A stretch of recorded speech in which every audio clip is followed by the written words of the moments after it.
Maligayang kaarawan. Nakababatang kapatid na babae. Salamat sa inyo, kuya. Gusto kong samahan ako ng mga kuya na maglaro ng taguan. Samahan mo akong maglaro ng taguan. Nakababatang kapatid na babae? Ikaw ang tanging nakababatang kapatid na babae sa pamilya namin? Kahit anong laro ay sasamahan ka ng mga kuya ito. Ang pamana ng aming pamilyang uyang na Jade Pendant. Kailangan mo itong protektahan ng mabuti. Ang jade pendant na ito ang nagpapatunay na ikaw ang tagapagmana ng pamilyang Oyang. Ang simbolo ito ng iyong katayuan. Naintindihan ko po. Mag-iingat ako. Mga kuya, magbilang na kayo. na kayo. 10, 9, 8, 7, 6. 5. Ikaw na batang babae ka, anong silbi ng pagpapalaki sa iyo? Paglaki mo, magiging katulad ka lang ng nanay mo.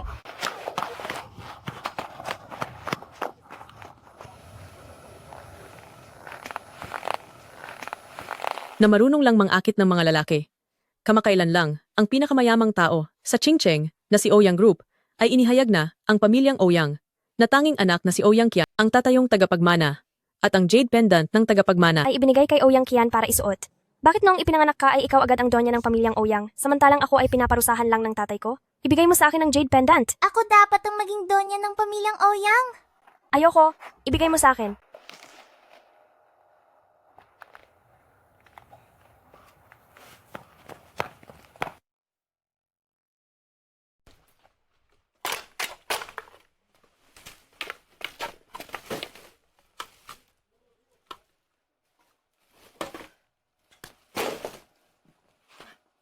Bata, bata, nasaan ang bahay mo? Sino ang nanay mo? Ihahatid kita pa uwi. Hindi ko po alam. Wala po akong alam. Kawawang bata, dahil wala kang pamilya at wala rin akong anak. Mula ngayon, ikaw na ang magiging anak ko. Nanay! Ang pangalan mo na ay Jiang Zixuan. Ikaw ang anak ni Jiang Chuju. Halika na.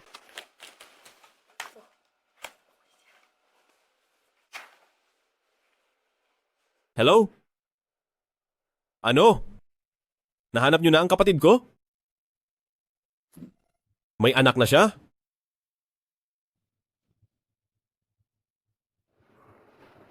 Ulitin mo nga ang sinabi mo. Totoo bang nahanap na ang kapatid ko? Ano? Nahanap na ang kapatid ko? Ayusin ang lahat. Kailangan maghanda para sa anak ng kapatid natin. Para sa kanyang munting binyag. Sa pagtitipon iyon, ipapaalam natin sa lahat ang tunay niyang pagkatao. Bakit ka ba sumisigaw? Nakakarindi ka pagkatapos ng lahat ng ito kung kahit isang lalaking anak ay hindi mo kayang iluwal, ngayon din ay palalayasin kita sa pamamahay ng mga pamilyali. Tandaan mo ito? Ang nanay mo ay isang hamak na namumulot lang ng basura. Noong pinakasalang ka naming mga pamilyali, ay parang kawanggawa na iyon. Kaya dapat lang na tumanaw ka ng utang na loob sa mga pamilyali. Ayusin mo ang panganganak, bigyan mo ako ng malusog na lalaking anak.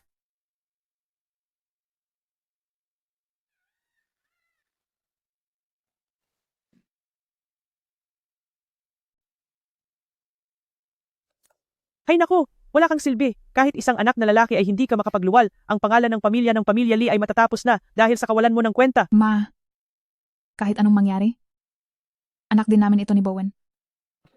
Bowen. Kung hindi nakagawa sa unang subok, subukan uli. At kung sa pangalawa ay wala pa rin, ay magsikap ka pa, lalo na manganak sa kwartong iyan. Hindi ako naniniwalang hindi ka makakapanganak ng lalaki. Anong kamalasan ito? Napakabaho, nakakadiri ka na. Pasensya na po, Ma. Bowen, kapag gumaling na ang katawan ko, maaari pa akong magbigay sa inyo ng isa pang anak. Ay nakakaawang sitwasyon. Diyan na tayo, alis na tayo, anak, tara na.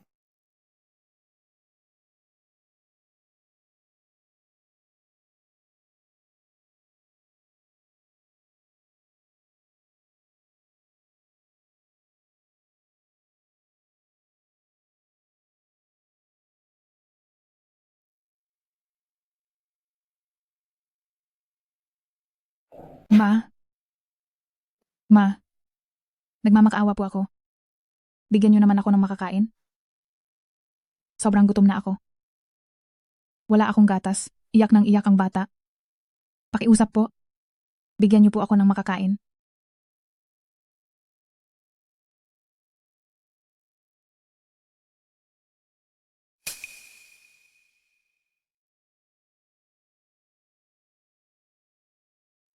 Eto, kumain ka.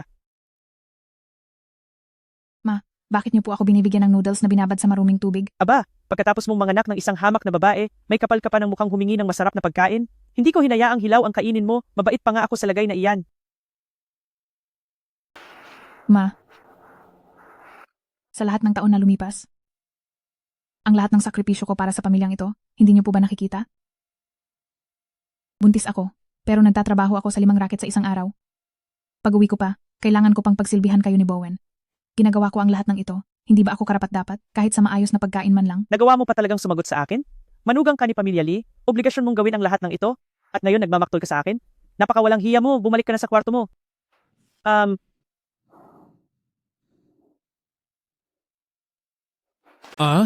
Ito ang imbitasyon para sa full moon banquet ni Ouyang Group Xiaoyi. Saan mo nakuha ito? Napakalaking bagay nito. Siyempre nakuha ko lang ito sa dati kong lalaki. Gamit ang imbitasyong ito, makukuha ko ng lumapit ulit kay Ouyang Group. Kapag naging mayaman at tanyag na ako, iiwanan na kita. Kailangan ko ng pera para sa panggayak, Kuya Lee. Bilhan mo naman ako ng bagong damit. Isasama kita sa party. Walang problema, gagawin ko ang lahat, makabili lang yan. Ang ganitong klase ng bagay ay mas masarap gawin sa harap mismo ng asawa mo. Mas exciting.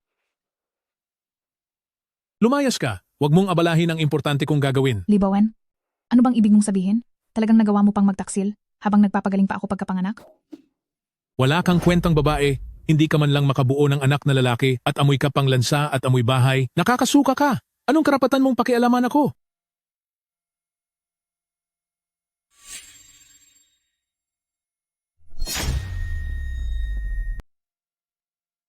Ibigay mo sa akin ang kwintas na ito dahil ako ang magiging anak na babae ng pamilyang Ouyang. Ayoko.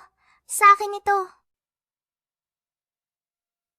Mali lang siguro ang nakita ko sa leeg niya.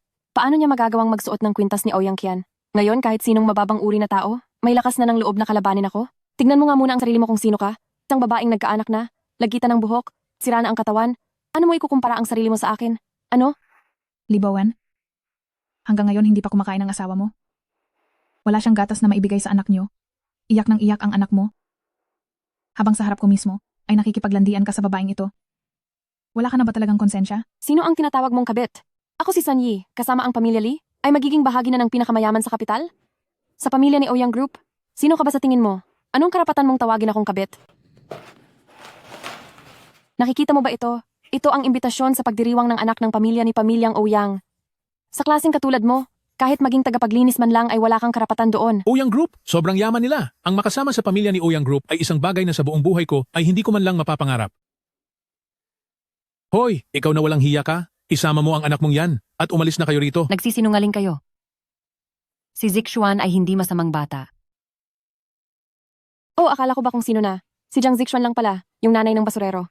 Isang masamang bata, isang hamak na bata. Kayong mag-ina ay bagay na bagay talaga sa isa't isa. Hahaha. Kung may galit ka man, ibaling mo na lang sa akin. Huwag mo lang bastusin ang nanay ko. Walang hiyang tao? Babastusin ko kayo kung kailan ko gusto. Bakit? Ang paghamak ba sa inyo? Kailangan pa bang mamili ng araw? Tignan mo nga naman, tignan mo. Kanina lang ay humahalinghing ka pa sa hirap, nawala na raw kayong makain, nawala ng gatas at nanghihina, ngayong nangungutya ka, may lakas ka na uli. Kayong dalawang mahirap na basurero, ang lakas pa ng loob niyong sigawan kami?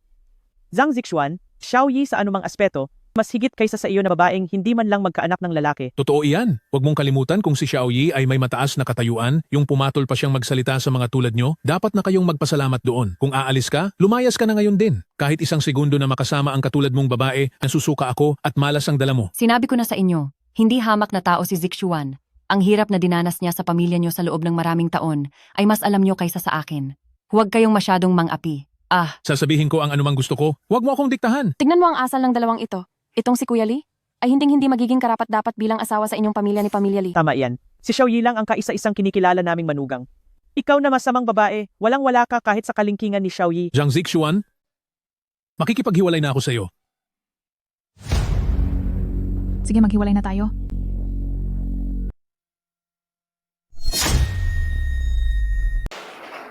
Kuya Lee, yung masamang babaeng iyon, meron ba siyang dalang mamahaling hiyas na locket sa kaniyang katawan? Wala siyang kahit ano. Wala siyang kuwentang babae. Mukhang nagkamali yata ako. Bakit mo pa siya pinapansin? Paano magiging isang mayamang prinsesa ng pamilyang Ouyang ang hamak na babaeng iyan? Pwede ba? Patahimikin mo naman ang umiiyak na batang iyan? Napakamaingay, nakakairita na. Tama.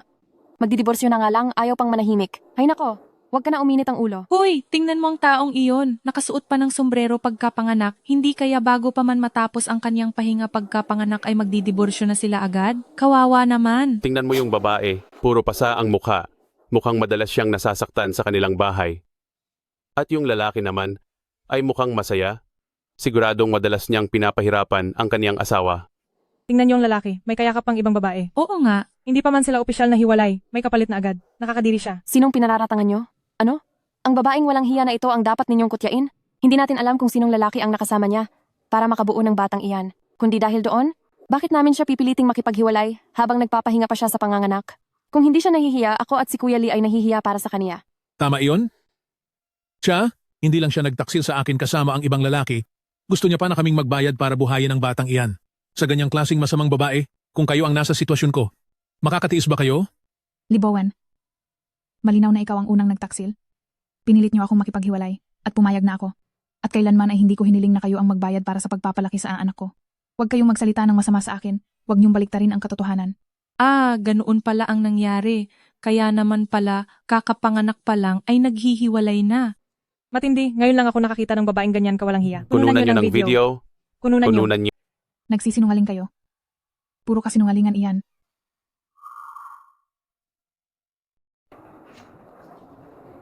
Ma, tapos na po ang lahat ng papeles? Simula sa araw na ito, wala na kaming anumang koneksyon ng masamang lalaking iyon. Mabuti na naghiwalay na kayo. Zixuan, laging nasa panig mo si Mama. Bubuhayin kita pati ang anak mo.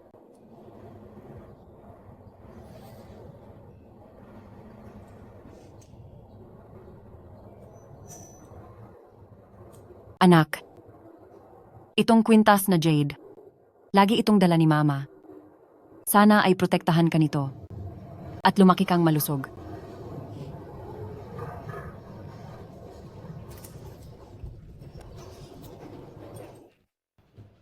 Pasok na tayo sa loob. Anong ginagawa niyo rito? Bakit kayo nandito? Hiwalay na tayo? Bahay ko ito. Pakiusap, lumabas na kayo. Bahay mo? Imulat mo ng maigi ang iyong mga mata. Tingnan mong mabuti kung kaninong pangalan ang nakasulat sa titulong ito. Ang bahay na ito ay pinaghirapan ni Mama sa pangungulekta ng basura para ipangbili para sa kasal ko. Kailan pa ito naging sa iyo? Napakadaling sagutin yan. Dahil habang buhay, ay mababang uri lang kayo at wala kayong karapatan na tumira sa bahay na ito. Siyempre, itong bahay na ito ay pansamantala lang nating tutuluyan. Kapag nakuha na natin ang pabor ni Ouyang Group, mabilis na tayong makakalipat sa malaking mansyon. At sa oras na iyon, itong bahay mo, ang gagawa kaming bahay ng aso rito. Imbis na ikaw ang patirahin. Hahaha. Ang ingay. Hanggat nandito ang pampagulong batang iyan, hindi ako pakakasal sa iyo. Xiaoyi, sabihin mo nga kung paano mo gustong idispatcha? Ang batang salot na yan? Kuya Lee, isipin mong mabuti. Kung hahayaan mo siyang palakihin ng batang iyan, pagkatapos noon, gaano kaya kalaking gastusin iyon? Ang babaeng ito ay walang-wala sa buhay at sa huli ay talagang manghihingi. Pa rin sa iyo. Huwag kang mag-alala. Hinding-hindi ako hihingi sa kanya kahit isang sentimo. Ang sarili kong anak ay mag-isa ko siyang papalakihin. Sa lalaking may anak na iba, ay hindi ako pakakasal. Dahil para sa batang ito, ay anumang oras ay maaari kayong magkalapit muli. Kapag napakasalan ko na si Sunyi at nakuha ang koneksyon kay Ouyang Group, ako na si Lee Bowen sa hinaharap. Ano pa ba ang wala ako? Ang yamang ito ay hinding-hindi ko sasayangin dahil lamang sa isang bata. Sabihin mo na lang kung paano mo gustong tapusin ang lahat para sa batang ito? Kapag ang tao ay wala na, saka lang ito hindi manggugulo.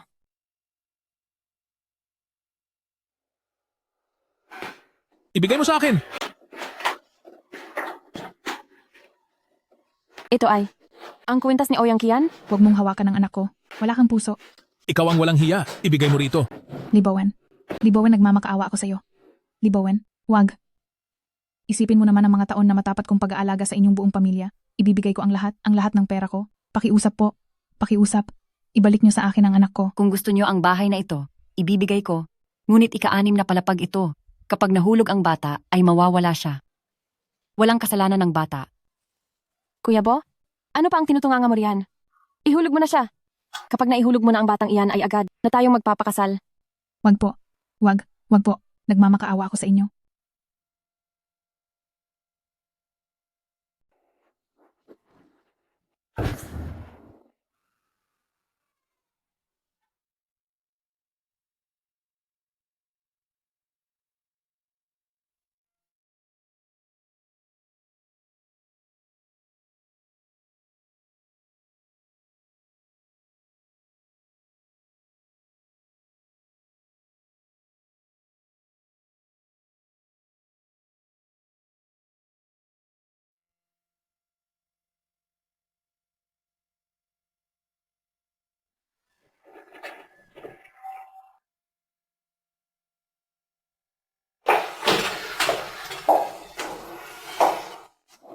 Anak, hindi pa man lang nakakaabot si mama na bigyan ka ng pangalan. Libowen, masahol ka pa sa hayop. Hindi ba siya iyong anak? Anak mo rin naman siya ah. Gagawin kong kasing halaga ng buhay ng anak ko ang pagbabayad mo. Pagbabayarin ha? Wala lang naman siyang silbi. Ngayong wala na siya. Wala na siyang silbi. Hiwalay na tayo. At nagagawa mo pa akong saktan? Hindi ka man lang makapanganak ng lalaki. Walang kwenta. Walang kwenta. Huwag, pakiusap, huwag.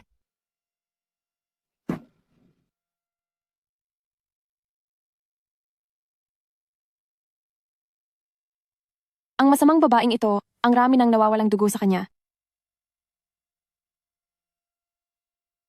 At ang nasa leeg ng batang iyon, ay ang palawit ni Ouyang Qian. Hindi ako nagkakamali. Si Zhang Zixuan ay walang iba kundi si Ouyang Qian. Ang palawit. Gaya ng ipinag-utos niyo po. Nakuha po ang bata.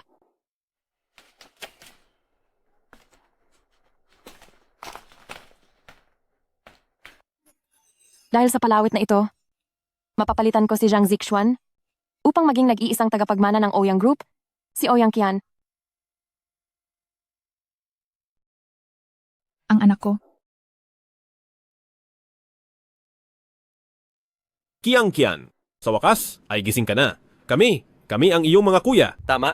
Ikaw nga, si Ouyang Qian. Ang jade pendant na mana sa pamilyang Ouyang ay nasa iyo. Ikaw ang kaisa-isang tagapagmana ng pamilyang Ouyang na nawalay ng maraming taon. Bakit ka nahimatay sa tabi ng daan? Nasaan ang bata? Nakapaghanda na kami para sa binyag ng bata upang sa mismong piging ay maihayag ang iyong pagkatao. sino ang mag-aakala? Na ako pala ay ang tagapagmana ng Ouyang Group. Lily, Libowen, Sanyi, matapos niyo akong hiyain ng labis. At dahil sa inyo ay nawala ang aking anak. Gagawin ko sa piging na ito. Pagbabayarin ko kayong lahat para sa anak ko.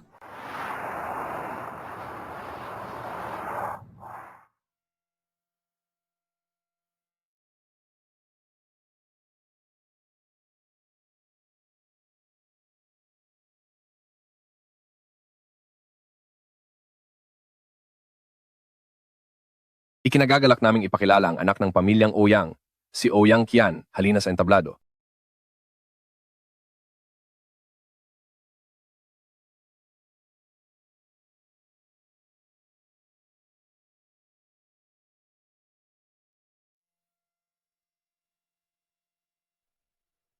Ito ba ang misteryosong tagapagmana ng Ouyang Group? Balita ko ang binibining Ouyang na ito ay nawala noong 8 taong gulang pa lamang. At sa wakas ay nagbalik na ngayon. Sinabi mo pa, itong si Binibining Ouyang ay ang paboritong anak ng pamilyang Ouyang na biniyayaan ng lahat ng pagmamahal at ngayong muli siyang nagbalik. Hindi katakatakang napakalaki ng handaang ito. Muli, ang anak ng pamilyang Ouyang, si Ouyang Qian, halina sa entablado.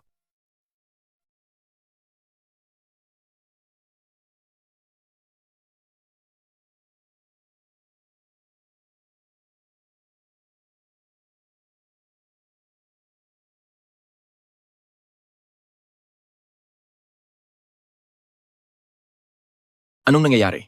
Ano ba ito? Bakit may 2 anak si Ouyang? Paano nangyari yon? Napakahalata naman. Ang isa sa kanila ay nagpapanggap lang. May kapal pa ng mukha para magpakita rito?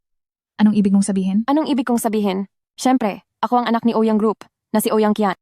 Samantalang ikaw na walang hiya. Paano mo nagawang magpakita rito? Napakakapal talaga ng mukha mo? Mahilig ka ng mang-agaw ng asawa? Pati ba naman pagkatao ng iba aagawin mo rin? Zhang Zixuan. Ikaw na walang hiyang babae? Anong mukha ang ihaharap mo rito at magsasabing anak ka ni pamilyang Ouyang?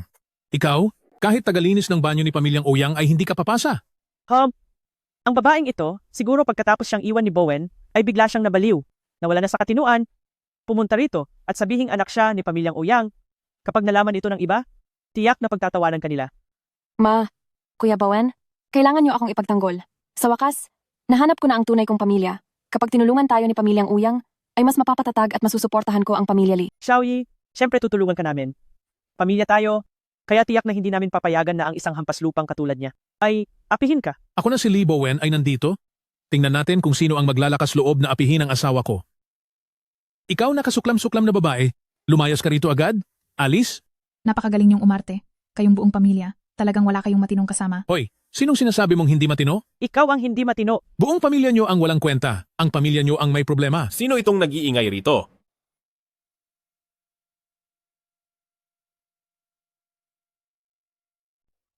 Manahimik kayong lahat.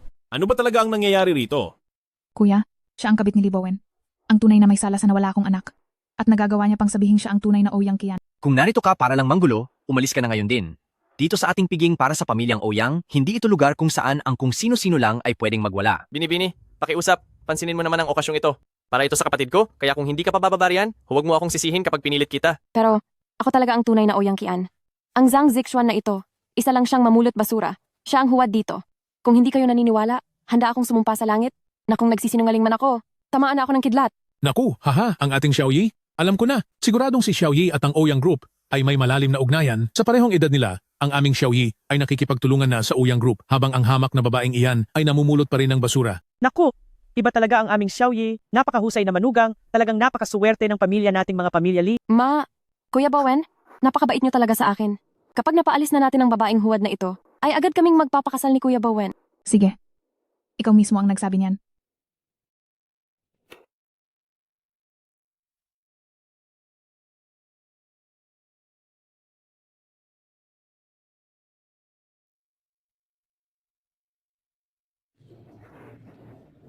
Kung ikaw ang nagpapanggap, hindi na kailangang tamaan ka ng kidlat. Ngayong araw, luluha ka ng dugo dito para sa aking anak. Pinabayaang mawala ang anak mo? Kalokohan yan. Ang totoo niyan ay ikaw mismo, nang makita mong babae siya, nang hindi kami nakatingin, palihim mo siyang itinapon. Tama? Mula nang ipanganak ang batang iyon, lagi na siyang nasa tabi mo. Kailan naman kami magkakaroon ng pagkakataon na saktan siya o tapusin siya? Nagluluksa pa raw. Napaka-plastic talaga. Sa tingin ko, sinasadya mong mapalapit sa mga taga-Ouyang Group, kaya nagsisimula ka ng gumawa ng gulo sa kawawa mong dating asawa at sa pamilya nito. Ang dapat lumuhod. At magluksa. Sa tingin ko, ay walang iba kundi ikaw. Nagsasabuatan kayong lahat, at mag-isa lang ako. Hindi ko kayang talunin ang tatlong tulad ninyo. Pero pagdating sa pagkakakilanlan, hindi iyan pwedeng dayain. Kung malinis ang konsensya mo, pagbigyan mo ang hiling ko. Sige, papayag ako. Akala mo naman ay natatakot ako sa iyo. Huwag mo nang tangkaing agawin ang pagkatao ko, at huwag mong subukang ibato sa akin ang sarili mong bahid. Akala ko nung una, ay gusto niya lang talaga na manggulo ng walang dahilan. Bakit kaya napakalakas ng loob niya? Tama na yan. Huwag na kayong mag-away. Sa inyong dalawa, siguradong may isang peke rito. Wala akong pakialam kung sino ang impostor kapag nalaman namin kung sino ka. Kaming mga Ouyang Group ay hindi ka palalampasin. Ikaw na impostor? Babalaan na kita bago mahuli ang lahat, ngayon pa lang ay sumuko ka na habang may oras pa. Sinubukan mong magpanggap bilang Kian Chian? Isusumpa kitang magbabayad ng lubos sa lahat. Kuya, ako talaga ang tunay na Ouyang Kian. Zixuan, ilabas mo na ang jade pendant na pamana ng pamilya. Ang pendant ay nasa. Ang pendant ay nasa akin. Ito ang bagay na iyon, ang minanang jade pendant ng pamilyang Ouyang. Walang duda, itong pendant na ito ay kayamanan ng aming pamilyang Ouyang, hindi ito mapepeke. Noong bata pa si Kian, ang bagay na ito ay laging kasama niya. Ayon sa nakalap naming ebidensya, ang jade pendant na ito ay nasa kay Zixuan, hindi ko inakalang nasa iyo pala. Ikaw pala ang aming tunay na kapatid. Malinaw na sa akin ang pendant na ito. Bakit ito nasa mga kamay mo? Sa'yo ang pendant? Kung pendant mo nga ito, bakit wala ito sa iyo? Huwag kang basta-basta mag-imbento ng kwento. Zhang Zixuan, sinasabi ko sa iyo, huwag kang magmalaki. Kung ang pamilya niyo ay mayroon ng ganito kahalagang kayamanan, imposibleng naghihirap ang buong pamilya niyo at umaasa lang sa pangangalakal ng basura. At isa pa, kahit na sabihin nating totoo ngang nasa iyo ito, ay madidikit lang ito sa iyong pagiging maralita. Sus, iiwas na nga kami dyan, tapos nakawin pa namin sa iyo? Malinaw na ang pendant na ito ay suot ng anak ko. Bukod sa nawala ang anak ko dahil sa inyo, ninakaw niyo pa ang kanyang pendant. Tao ka ba talaga? Sa sinasabi mo, ang pendant na ito ay maraming taon na ang nakalipas. Bakit sa panahong ito ay biglang wala na ito sa iyo? Miss Zhang, pwede bang kapag magsisinungaling ka, ay galingan mo naman ang rason mo, hindi ba? Huwag kang magsalita ng walang katotohanan.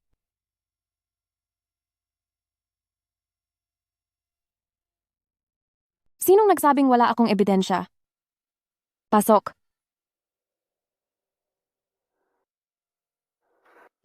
Nay. Zixuan. Alam ni nanay, nasa loob ng maraming taon ay gusto mong mahanap ang tunay mong pamilya. Pero, kailanman ay wala ka namang suot na kwintas na jade. Nay, ano po ang mga pinagsasabi niyo? Itong kwintas na jade na ito. Sa loob ng 15 taon, hindi ba't lagi ko itong suot? Noong naghihirap ang pamilya natin, sabi ko ay isan la ang jade na ito, pero tumanggi po kayo. Sinabi niyo noong napulot niyo ako, ang jade na ito ay nasa akin na. Sabi niyo, ito ay alaala ng pamilya ko na naiwan sa akin. Hindi niyo na po ba natatandaan ang lahat ng iyon? Zhang Zixuan, pinapayuhan kita, naharapin mo na lang ang katotohanan at huwag ka nang gumawa ng kwento rito. Mismong nanay mo na ang nagsalita. Posible pa bang magkamali iyon? Ang matandang ito na namumulot ng basura, sa pagkakataong ito ay marunong sumunod. Isipin mo nang mabuti, sa kabila ng pagiging mahirap nyo, na mapapunta ka sa handaan ng Uyang Group, ay napakaswerte nyo na. Tingnan mo. Ngayon ay wala ka nang masabi, hindi ba? Hamak na mahirap ka lang, tapos ay susubukan mong magpanggap bilang si Xiaoyi? Ang pangarap mong ginto ay hanggang doon lang, panahon na para magising ka. Ano bang problema ng nanay na ito? Bakit siya nagmamadali na tumistigo laban sa kanya? Siyempre, siguradong huwad na anak ng Uyang ang babaeng iyan. Tingnan mo ang nanay niya. Sobrang simple ng suot, mukhang mahirap. Siguradong nakahanap ng mayamang kakapitan ng anak. At ayaw na niya sa pobre niyang ina. Nay, bakit po kayo nakatingin sa akin habang nagsasalita ng walang kabuluhan? Bakit po? Nay, Zixuan, huwag ka nang magsalita pa.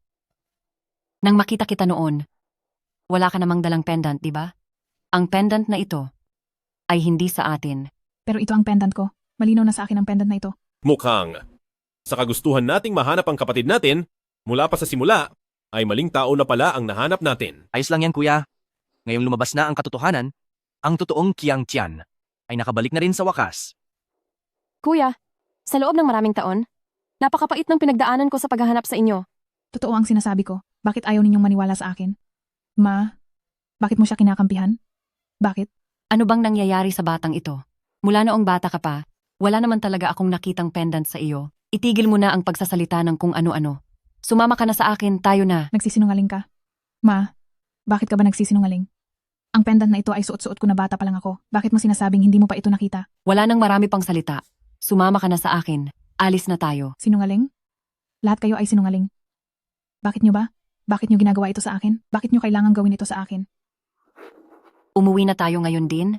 Kahit na ngayong araw, ay itakwil mo pa ako bilang ina mo. Hindi ko pa rin hahayaang magpatuloy ka sa pagsasalita ng kung ano-ano. Sumama ka na sa akin. Hindi. Hindi ako aalis. Ako ang tunay na Ouyang Qian. Ako ang totoong Ouyang Qian. Kapag hindi ka sumama sa akin, ay wala na. Ituturing na kitang hindi ko na anak.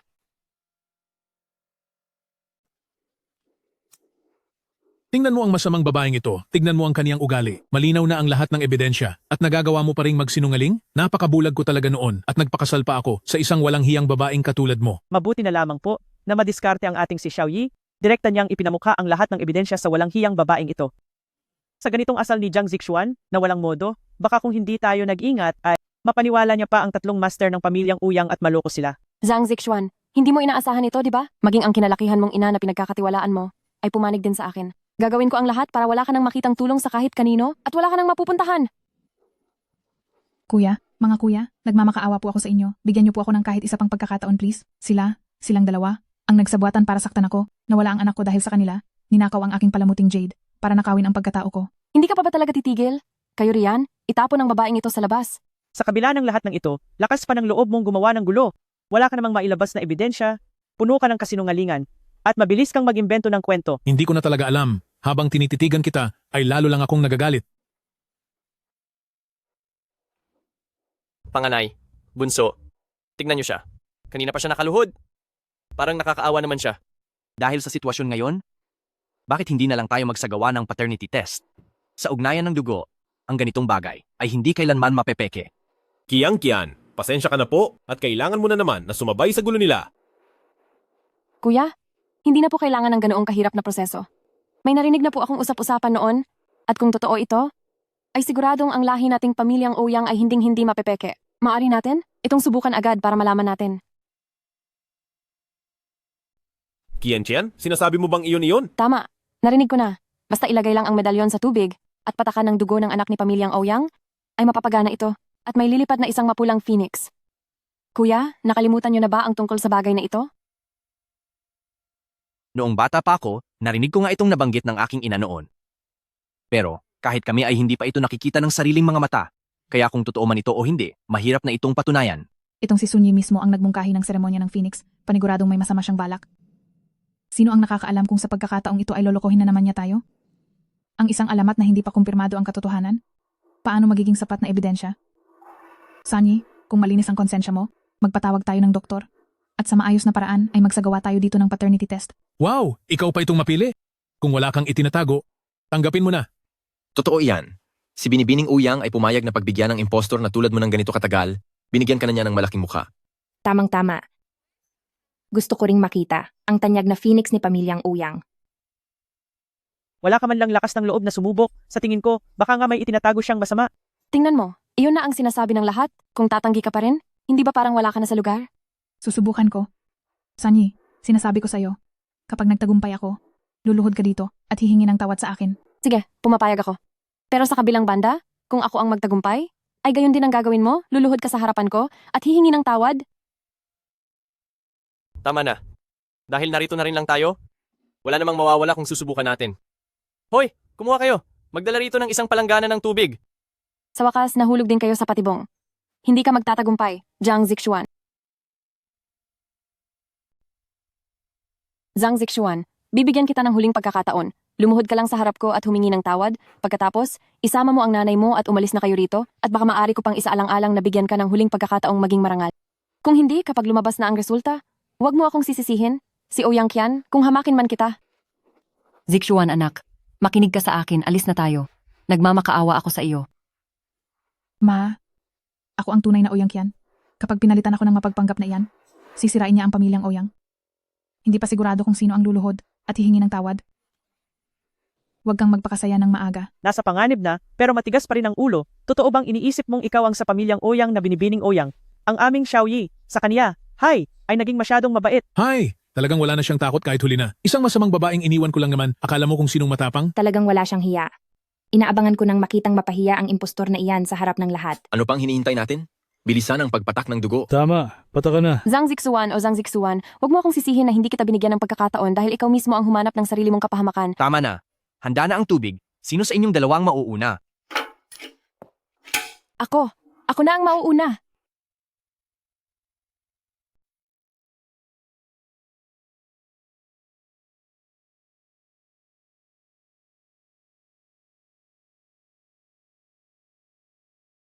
Ito, ano nangyayari? Nasaan si Blood Phoenix? Bakit hindi pa siya lumalabas? Anong nangyari? Ang jade pendant na ito. Bakit walang anumang nangyayari? Posible kaya ang tungkol kay Blood Phoenix ay isa lamang alamat? Siguradong sigurado ka noon. Ngayon ay nabuking na ang mga kasinungalingan mo. Hindi ba dapat ay lumuhod ka na at humingi ng tawad sa akin? Wala talagang reaksyon. Anong ibig sabihin nito? Para sa akin, baka naman isa lang talaga itong alamat. Tingnan mo, hindi ba't wala namang nangyayari? May isa pang posibilidad? Hindi kaya ang taong iyon na ang pangalan ay Sanyi ay impostor lamang? Tungkol sa bagay na iyan, ito ay isang alamat lamang noong bata pa kami mula sa mga kwento ni Ina. Ang katotohanan nito ay kailangan pang mapatunayan. Ay nako, totoo iyan, alamat lang naman ito. Ay, alin namang mayaman at kilalang pamilya ang walang mga kakatwang kwento? Ilan lang ba doon ang totoo? Kapag hindi nyo tinigilan ang paghusga sa asawa ko, huwag kayong mabigla kung pagbayarin ko kayo. Kahit ano pa kayong uri ng mga boss ng kumpanya dito sa pamilyang Ouyang, lahat kayo ay walang silbi. Kung ganoon, mabuti pang magsagawa na lang tayo ng DNA test. Sandali kuya. Maaring ang Blood Phoenix na ito ay nangangailangan ng tamang panahon bago gumana. Nangangailangan ng tamang panahon? Sa tingin ko, kailangan mo lang ng oras para itago ang mga kasinungalingan mo.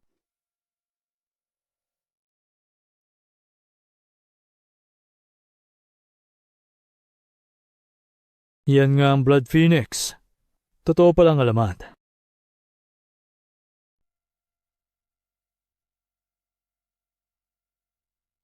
Ay, Diyos ko. Uy, Xiaoyi, ikaw nga talaga ang nakatadhanang babae. Nako, Xiaoyi, ang aming manugang ang siyang pinili ng tadhana. Tingnan nyo, ang Phoenix na yon. Hahaha. Totoo nga ang alamat na ito. Kuya, bunso, bumalik na talaga si Qiang Qian. Nakababatang kapatid na babae. Ang ating sinakababatang kapatid na babae. Diyos ko, ito, napakaganda naman ito. Asahan mo sa isang binibining Ouyang, isa siyang tunay na nakatadhanang tao. Ay naku, nakalimutan kong i-record ito. Ang gandang eksena nito, kung ipopost ko ito sa mga short video site, siguradong magiging viral ito. Nakababatang kapatid na babae, patawad, maraming taon kaming naghanap bago ka namin nahanap, hinayaan ka naming magdusa sa labas. Noong una, nagkaroon pa kami ng duda sa pagkakakilanlan mo.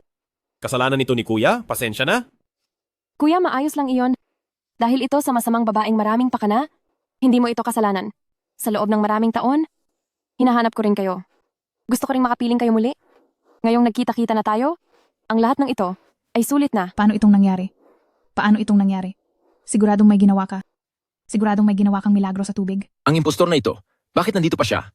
Lumabas ka. Ang pagtitipon para sa muling pagkikita ni na Third Young Master Ouyang at Binibining Ouyang ay ginulo ng husto ng babaeng ito Bilisan mo at lumuhod ka para humingi ng tawad kay Binibining Uyang. Lumuhod ka. Lumuhod ka. Lumuhod ka. Hindi ako impostor, hindi ako impostor. Naloko kayong lahat ni Sanyi. May problema ang tubig na ito, siya ang... Nasaan ang mga guwardiya? Ilabas niyo ang babaeng ito. Kalad ka rin niyo siya palabas. Ang presensya mo ay parang dumilang sa gitna ng buong reception hall. Wag. Pakiusap. Hindi ko pa nasusubukan. Hayaan niyo akong subukan ito. Nako, tingnan nyo. Ang babaeng walang hiyang ito. Hindi ka ba marunong mahiya tapos na ang lahat at wala ka nang magagawa pero nanggugulo ka pa rin dito? Saan ba siya kumukuha ng kapal ng mukha? Akala ba niya kapag pinatak niya ang dugo, ay magagawa niyang maging si Binibining Oyang ng ganun-ganun lang? Para sa akin, pumunta lang siya rito para manggulo. Maayos ang okasyong ito, pero winasak niya lang ang lahat. Walang hiya. Miss Zhang, ngayon din ay humingi ka ng tawad at lumuhod sa harap ng kapatid ko at pagkatapos, lumayas ka na rito. Wala talagang kahihiyan? Ayaw na sa kanya ni Pamilya Lee. Ano pa kaya kay Pamilyang Oyang, maging ang sarili niyang nanay na nagkakalakal ng basura ay hindi na siya pinagtatanggol?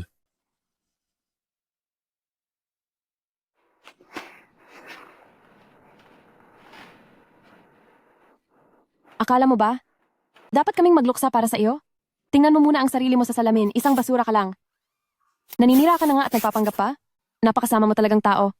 Tama? Matagal ko na ring ayaw ang tatlong kamalasang mga gamit na ito. Magaling ang ginawa mo, Xiao Yi. Ano pang tinitingnan niyo riyan? Ihagis niyo na siya sa labas. Huwag. Pakiusap. Bitawan niyo ako. Nakikiusap po ako. Nagmamakaawa ako. Payaanin niyo po akong sumubok. Maari po ba? Pakiusap sa inyong lahat. Zhang Zixuan, sigurado ka bang gusto mo itong subukan?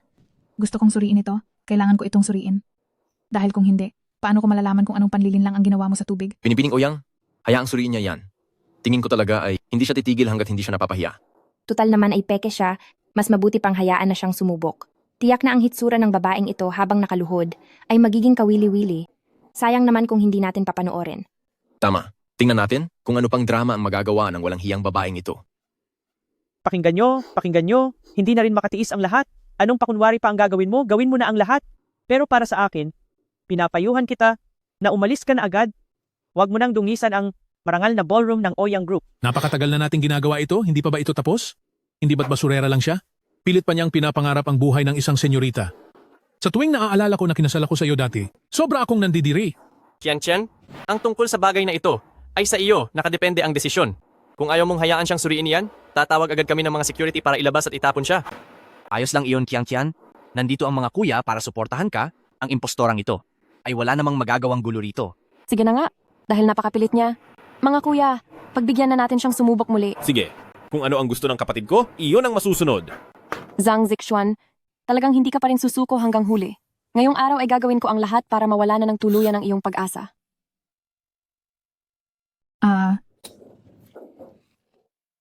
Hindi ba gusto mo itong subukan?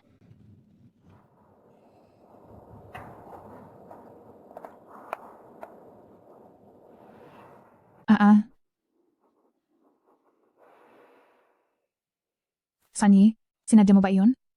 Kukuha lang dapat ng kaunting dugo para ipatak sa kwintas, pero bakit kailangang maging ganito kalupit? Masamang babae ka. Bakit hindi ka marunong rumespeto? Hindi ba ikaw ang nagpilit na kumuha ng dugo? Mabuti na nga ang ginagawa ko para tulungan ka. At wala akong balak na makipagkumpetensya sa iyo. Siyempre, sinadya ko talaga iyon. Kung hindi ko lalakihan ng hiwa, paano ka mawawalan ng pag-asa ng tuluyan? Sa walang kwenta mong katawan, ano naman ang pakialam ko kung mahiwaan ka? Tingin ko ay isa ka lang. Peke na nagpapanggap na anak ni Oyang at nanggugulo ka lang talaga. Ayusin mo ang pananalita mo. Lugar ito ni Pamilyang Oyang. Huwag kang sisigaw-sigaw sa kapatid ko. Nakakadiri talaga. Hindi ko na kayang tiisin ang nakikita ko. Itong senyorita na ito ay masyado namang mabait sa iyo. Ikaw na mapagpanggap, isawsaw mo na ang kamay mo riyan. Pagkatapos niyan ay umalis ka na. Kayong mga taong mapagsamantala sa kahinaan ng iba, tignan lang natin kung hanggang kailan kayo magsasaya.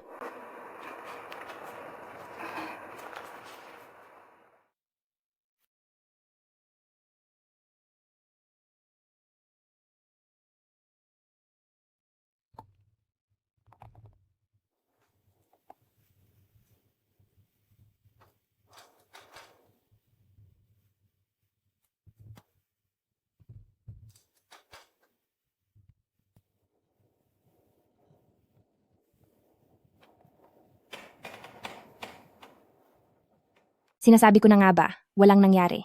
Ikaw na mapagpanggap, lumayas ka na. Lumayas ka na, manluloko. Huwag mo na kaming hiyain dito. Lumayas ang mapagpanggap. Paano itong nangyari? Jiang Zixuan, kontento ka na ba? Ang daming tao ang naabala mo ng matagal. Akala mo ba ay wala kaming ginagawa? Pinapayuhan kita na. Sumunod sa napag-usapan nating patakaran, lumuhod ka at humingi ng tawad sa akin. Bakit? Sa anong dahilan? Bakit? Wala naman akong ginagawang masama. Bakit kailangan ko lumuhod at humingi ng paumanhin sa'yo? Aba, ikaw nasalat sa pangaral at walang modo, ibinigay na ng pamilya namin ang lahat ng respeto sa iyo, di ba? Ang suot mo ngayon ng mga alahas na ginto ay galing sa pinaghirapan kong pera. Kayong buong pamilya, wala kayong ginawa kundi gamitin ako at siraan ang pagkatao ko. Anong karapatan mong pagsalitaan ako ng ganyan? Wala kang hiya, napakasama mong babae. Nagawa mo pang sigawan ng nanay ko. At ano naman kung sisigawan ko siya? Nanay mo siya, hindi ko siya nanay. Matagal na tayong hiwalay. Libawen? Huwag mo nang subukang gamitin ang pananakit mo para kontrolin ako. At huwag na ring umasa ang pamilya mo na mapapaikot niyo pa ako. Wala kang ginagawang masama? Ang kapal din naman ng mukha mo. Lahat ng nangyari sa araw na ito, saksi kaming lahat. Ngayon lang ako nakakita ng taong sobrang kapal ng mukha. Nagpapaawa ka pa ngayon? Kung hindi dahil sa masamang babaeng ito, kanina pa sana natin ipinagdiriwang ang pagbabalik ni Binibining Ouyang. Bilis, kay Binibining Ouyang ka lumuhod at humingi ng tawad. Lumuhod ka at humingi ng tawad. Lumuhod ka at humingi ng tawad. Lumuhod ka at humingi ng tawad. Lumuhod ka at humingi ng tawad. Lumuhod ka at humingi ng tawad. Lumuhod ka at humingi ng tawad. Lumuhod ka at humingi ng tawad. Lumuhod ka at humingi ng tawad. Maraming salamat po sa inyong lahat sa pagtatanggol sa akin ngayong gabi. Sa hinaharap, pagdating sa negosyo, kung magkaroon man kayo ng problema, pumunta lang kayo sa Ouyang Group at hanapin nyo lang si Ouyang Qian. Iba talaga si Binibining Ouyang. Napakapalas sa mga biyaya. Napakagalante ni Binibining Ouyang. Napakagalante ni Binibining Ouyang. Ay naku, Xiao Yi. Naku po. Ay naku miss, ha ha ha. Kapag maayos na ang posisyon mo sa Ouyang Group, siguraduhin mong hindi mo malilimutan ang aming pamilya Li. Ha ha ha. Huwag kayong mag-alala. Tanda ko ang lahat. Lahat ng dapat ibigay, walang makakalampas sa akin. Zhang Zixuan, dahil wala ka talagang hiya, pati ang suot mong mga damit, ay hindi mo na kailangang isuot. Hoy, halikayo rito, hubarin niyo ang suot niya. Bitawan niyo ako. Bakit hindi kayo? Naniniwala sa akin? Aalis na lang ako. Gusto mong umalis? Huli na ang lahat. Bakit nakatayo lang kayo dyan? Ako si Ouyang Qian, kaya ako ang masusunod kung paano parurusahan. Ang mapagpanggap na walang silbi. Simulan niyo na. Wag. Wag po. Aalis na po kami ngayon din. Ipinapangako ko na hindi na kami muling lilitaw sa Chingcheng. Nakikiusap po ako. Pakawalan niyo ang anak ko. Parang awa niyo na. Aba, ngayon ay naaalala mo na ang anak-anakan mo? Huli na ang lahat. Ngayong gabi, papakita ko sa inyo. Ang kahihinatnan ng pagbangga kay Ouyang Qian. Gawin niyo na.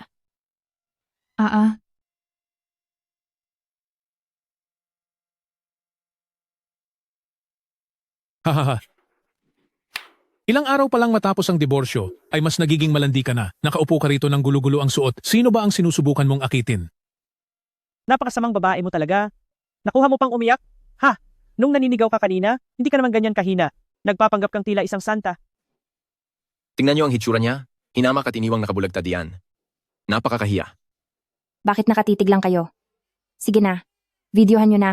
Ang ganitong klaseng eksena ay bibihira lang nating makita. Ha ha ha.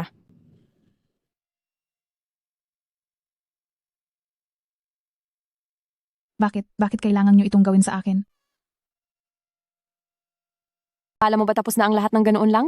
Malayo pa ang itatakbo nito. Kuya, ang masamang babaeng ito, ang panglalait at paglapastangan niya sa akin, kitang-kita niyo ang lahat ng iyon. Kaya para kay Qian Qian, parusahan niyo naman ang kriminat na ito, pwede ba? Qian Qian, sobra-sobra na ang nakuha niyang pananakit ngayong araw. Kung hindi kaya, itapon na lang natin siya agad palabas. Nagsisimula pa lang tayo. Hindi niyo alam, noong una, kung gaano kahirap ang buhay na dinanas ko. Ang dati kong amain, pagkatapos uminom ng alak, araw-araw niya akong sinasaktan. Tingnan niyo. Kasalanan namin ito. Kung nahanap ka lang sana namin agad, ang mga masasamang bagay na ito ay hindi sana nangyari. Ang masamang babaeng ito, ang kaunting hirap na dinaranas niya ngayon, kung ikukumpara sa akin ay walang binatbat. Napakakaawa ko na nga. Nakuha pa niyang agawin ang pagkakakilanlan ko. Sumagot-sagot sa akin. At siraan ako! Kuya, hindi ba't mahal na mahal niyo si Qian Chan? Gusto ko lang na parusahan niyo ang babaeng ito para sa akin. Hindi naman siguro ito mahirap. Para sa inyong mga kuya? Sige na. Si nakababatang kapatid na babae ay gusto lang naman naturuan natin ng leksyon ang impostorang ito. Sundin na lang natin ang gusto niya.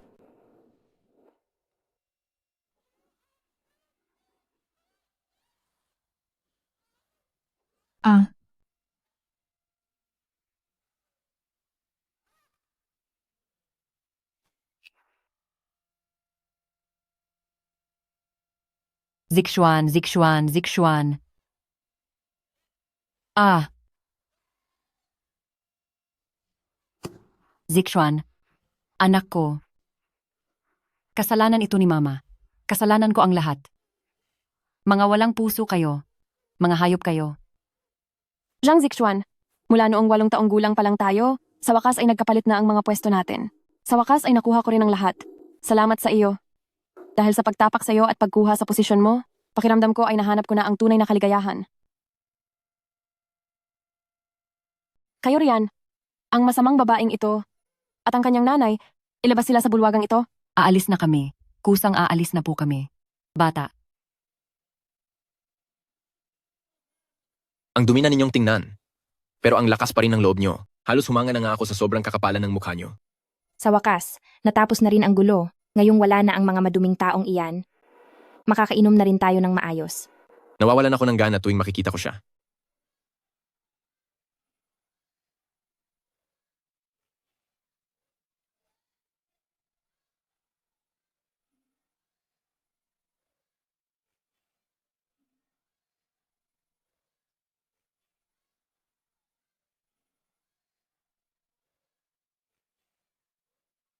Sige na po sa inyong lahat.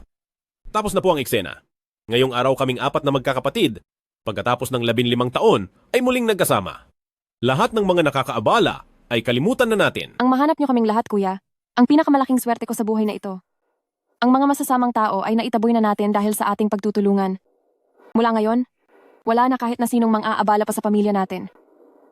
Ang mga panggulong iyan, sa wakas ay napaalis din. Third Young Master Uyang, sa hinaharap ay umaasa kaming aalagaan niyo po kaming mabuti. Ako nga pala si Lee Bowen, ang mapapangasawa ni Xiao Qian. Maituturing na rin kaming kapamilya. Ha ha ha. Tama. Ay, pamilya na tayong lahat, isang pamilya. Napakasaya ng ating muling pagsasama, ha ha ha.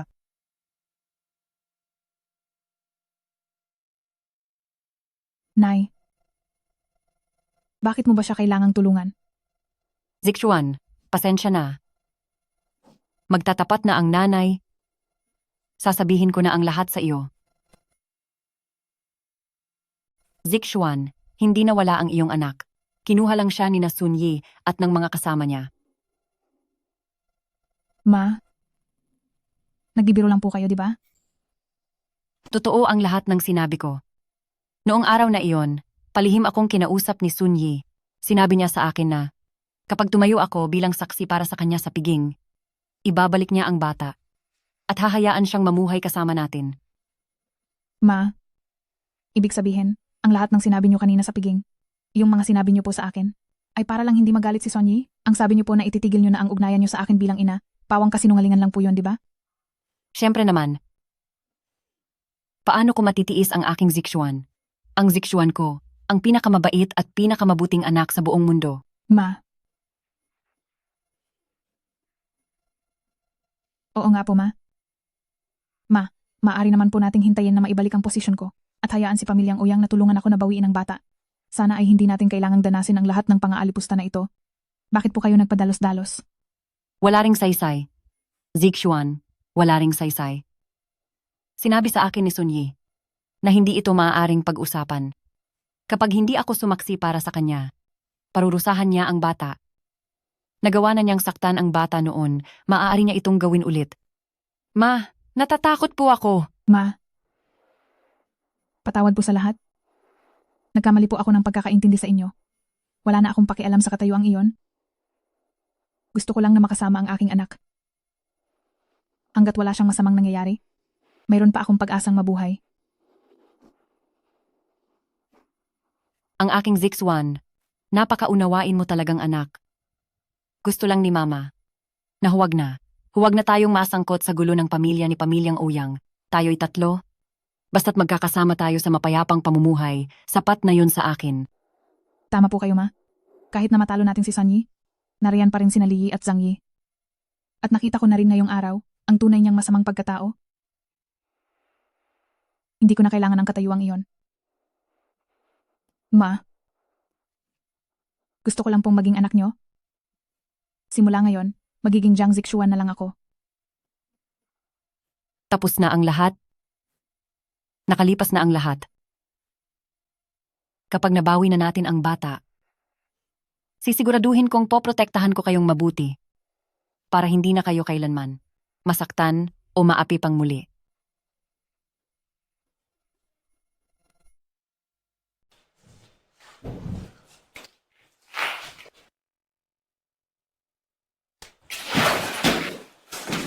Sunyi, nasaan ang anak ko?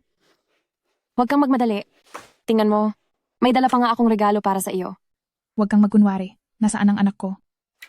Maayos lang ang lagay ng anak mo. Alam ko, na sobrang nagmamadali ka at gusto mong makita ang iyong anak. Pero, bago mo siya makita, kailangan mong pumayag sa ilang mga kondisyon ko. Kondisyon?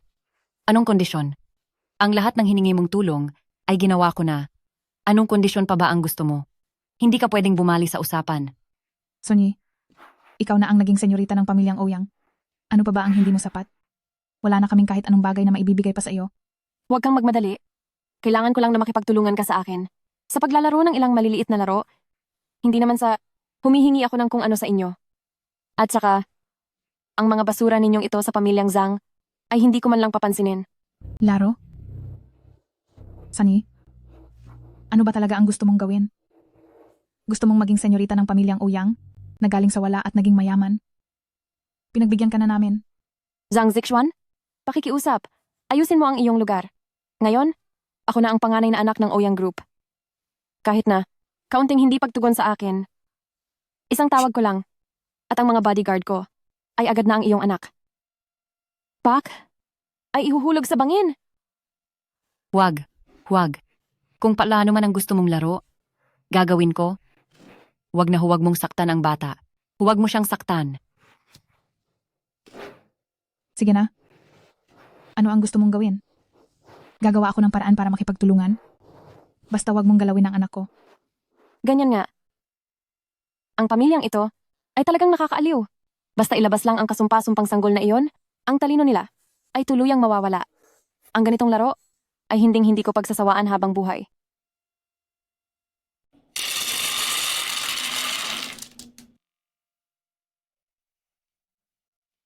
Zhang Chunju, habang buhay kang namulot ng basura, kaya naman ang buong katawan mo, punong-puno ng dumi, nanuot na ang baho ng basura sa iyo.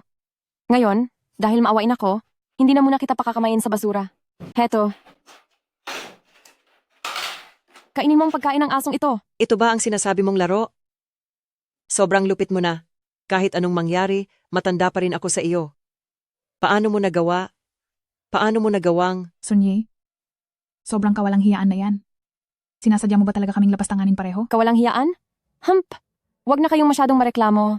Mabait pa nga ako sa inyo. Dahil binibigyan ko kayo ng pagkakataon na makitang muli ang batang iyon, tapos ako pa ang sinisisi nyo ngayon? Mga wala kayong utang na loob. Hindi ba't sinabi nyo lang kanina? Nagagawin nyo ang lahat para sundin ang gusto ko? Kahit na ganoon, pakainin mo siya ng pagkain ng aso. Hindi mo ba naiisip na labis na iyan? Ano bang tingin mo sa nanay ko? Pagkain ng aso? Dapat niyong tandaan, makausap nyo lang ang batang iyon, hindi lang pagkain ng aso. Kahit pa ipakain ko sa inyo ang dumi, kailangang sumunod kayo. Pagsunod lang sa utos ko, ang tanging paraan upang mahanap nyo ang batang iyong gusto nyo. Ngayon ko lang na-realize. Sinasadya mo ang lahat ng ito? Nandito ka lang para pahirapan kami pareho, para lang sa kasiyahan mo. Ano ngayon? Hindi ko hinayaang mawala-wala. Sa halip, kinuha ko ang sanggol at inuwi siya. Napakalaking pabor na iyon para sa inyo. Mga mababang uri lang kayong dalawa? Huwag niyo namang isiping uupo ako rito para makipagkasundo ng pantay sa inyo. Hayaan mo na, Zixuan. Kung anuman ang gusto niya, pagbigyan na lang natin siya. Alang-alang sa bata, ang lahat ng ito ay sulit.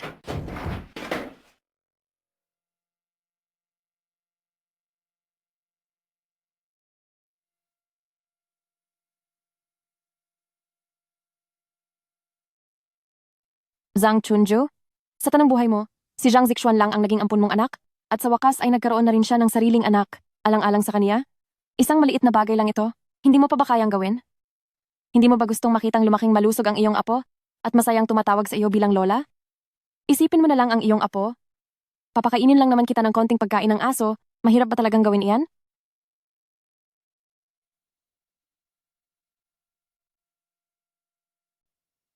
Kuya, pangalawang kuya. Noong isang araw ay nakita ko ang mga galos sa braso ng kapatid natin. Napakadami nun. Yung kinilala niyang ama, parang masamang tao siya. Hay! Nabanggit nga ni Kiangkian noon na ang kaniyang kinilalang ama Wala nang ginawa kundi uminom ng alak at saktan siya araw-araw. Sa loob ng 15 taon, siguradong naging mahirap ang buhay niya. Hindi ito katanggap-tanggap. Ang ating kapatid na may mataas na katayuan, bakit hahayaang saktan lang ng isang lasenggo? Kuya, pangatlong nakababatang kapatid. Kailangan nating ipagtanggol. Ang ating kapatid. Lao Chen, Nandito po ako. pumunta ka ngayon din at imbestigahan ang pagkatao ng kinilalang ama ni Qiang Qian. Opo, CEO.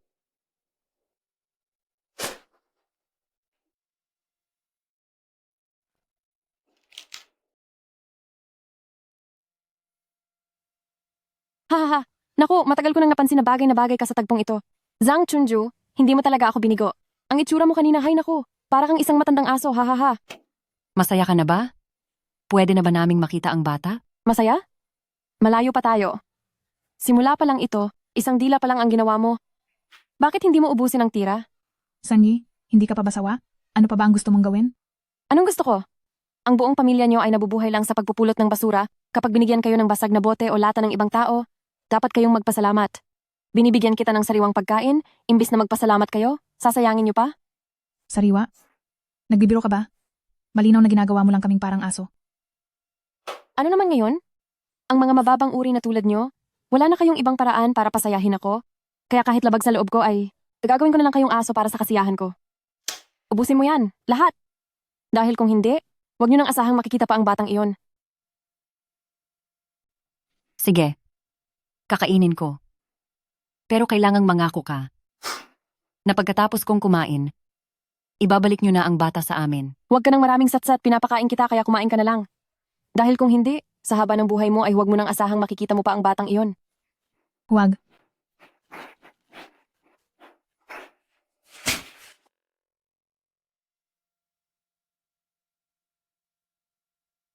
Ang husay, hahaha. Ganyan nga dapat. Ang mga taong mababa ang antas ay dapat gumagawa ng mga bagay na nararapat sa kanila. Sige, kumain ka na. Bilisan mo ang pagkain. Sige na, ilapit mo ang plato gamit ang iyong bibig. Sanyi, hindi ba sabi mo, pagkatapos kumain ni nanay, ay ipapakita niyo na sa amin ang bata? Bakit pa ulit-ulit mo kaming hinihiya ng ganito? Napakasama mong tao? Yak, bakit ka nagpapanggap na matino? Huwag kang magmadali. Ngayon ay ang nanay mo lang muna. Itong matandang ito, pero mamaya marami pa kaming laro na inihanda para sa iyo. Zixuan, ayos lang ako. Ang ganitong bagay, ako na ang gagawa para sa iyo. Matanda na ako. Gagawin ko ang lahat alang-alang sa iyo. Nanay,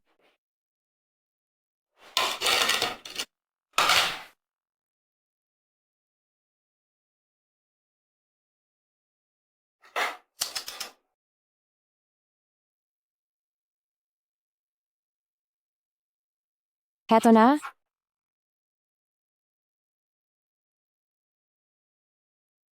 Oh, bilisan mo ang pagkapang.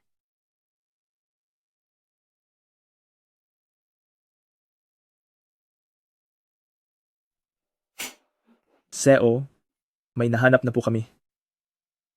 Ang lalaking iyon ay si San Donglai, 53 taong gulang, 10 taon na ang nakakalipas dahil sa matagal na pananakit sa kanyang asawa, nakasuhan siya at mula noon ay nakipaghiwalay ang kanyang asawa. Ngayon ay nakatira siya sa Qingcheng sa isang luma at sirang gusali sa labas ng lungsod. Ang eksaktong tirahan at mga detalye po ay naipadala ko na po sa 3 CEO. Nananakit? Sabi ko na nga ba, itong si Sandong Lai ay isang talunan. Noong may asawa pa siya, sinasaktan niya ito. Ngayong wala na ang asawa niya, yung anak na pinalalaki naman niya ang sinasaktan niya. Napakakaawa naman si Qian Qian na mapunta lang pala sa ganoon kasamang na lalaki. Sige, ihanda ang sasakyan agad. Pumunta tayo sa lugar na iyon para makaharap ang walang kwentang tatay-tatayan na iyon. Halika rito, dali. Ha. Zhang Chunju, para ka talagang masunuring asong tapat. Ha. Kumpara sa makulit mong ampon na babae, mas gusto kita ng kaunti. Ha. Ano pa po ba ang kailangan kong gawin? Gagawin ko na po ang lahat. Hinihiling ko lang na huwag mong hamakin ang aking Zixuan at huwag mong sasaktan ang kanyang anak. Sabi mo iyan, ha? Nay, ayos lang po ba kayo? Zixuan, ayos lang ang nanay. Hindi ito masakit. Nay, may sugat na kayo. Paano niyo nasasabing ayos lang kayo? Gusto lang ni nanay na sa akin na mapunta ang lahat ng paghihirap na dapat ay sa iyo. Sana lang po ay huwag ka na nilang pahirapan pa. At huwag saktan ng iyong anak. Nay, patawad po. Sa ganitong edad nyo, pumapasan kayo ng ganitong hirap para sa akin. Nay, napakalaki ng utang na loob ko sa inyo. Ayos lang ang nanay. Ayos lang ako. Kapag nakuha na natin ang bata, matutulungan pa kitang mag-alaga sa kanya. Ang katawan ni nanay ay malakas pa. Sanyi, anong klaseng galing ang mga api ng matatanda? Sa akin ka na lang bumawi. Tatanggapin ko kahit anong gawin nyo sa akin. Kung gusto nyo akong hamakin, gawin nyo na ang lahat. Huwag nyo lang muling gagalawin ang pamilya ko. Ito na ang huling hangganan ko. Sa buong buhay ko, ang pinakaayaw ko ay ang pagiging plastic. Walang kuwenta kang babae ka, pagbabayarin kita. Papa, huwag po ninyong parusahan si Mama. Hindi po siya walang kuwentang babae. Ikaw na bata ka, sumasagot ka na ha? Layas. Ayaw ko po, ayaw ko. Kahit ikaw, papaparusahan ko rin. Sandong Lai, sa tingin ko hindi na tayo pwedeng magsama. Hihiwalayan na kita. Gusto ko nang makipag-divorce sa iyo.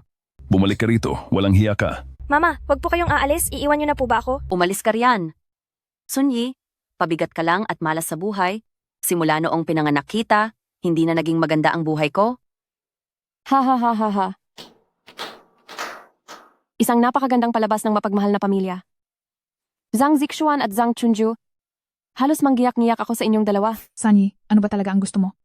Ginawa na ng mama ko ang lahat ng gusto mo, pero nakuha mo pang magmalupit. Napakasama ng ugali mo. Masama? Sasabihin ko sa inyo, sa ipinakita ninyo ngayong araw, hindi ako natutuwa. Kaya nagbago na ang isip ko. Lumapit ka rito at lumuhod, sampalin mo ang sarili mo hanggang sa masiyahan ako. Hanggat hindi ko sinasabing huminto, wala kang karapatang tumigil. Wala kang isang salita. Ayusin mo ang pananalita mo sa akin. Huwag mong kakalimutan na ang buhay ng anak mo ay nasa mga kamay ko. Huwag mong kalimutan na ang kapakanan ng anak mo ay nasa kamay ko pa. Ha? Parusahan siya. Huwag. Hindi ka ba kumain? Napakaliit ng iyong lakas. Halik kayo rito. Ang walang hiyang babaeng ito, napakapayat at mukhang palito. Wala man ng lakas na saktan ang sarili niya. Halika, tulungan niyo siya. Huwag.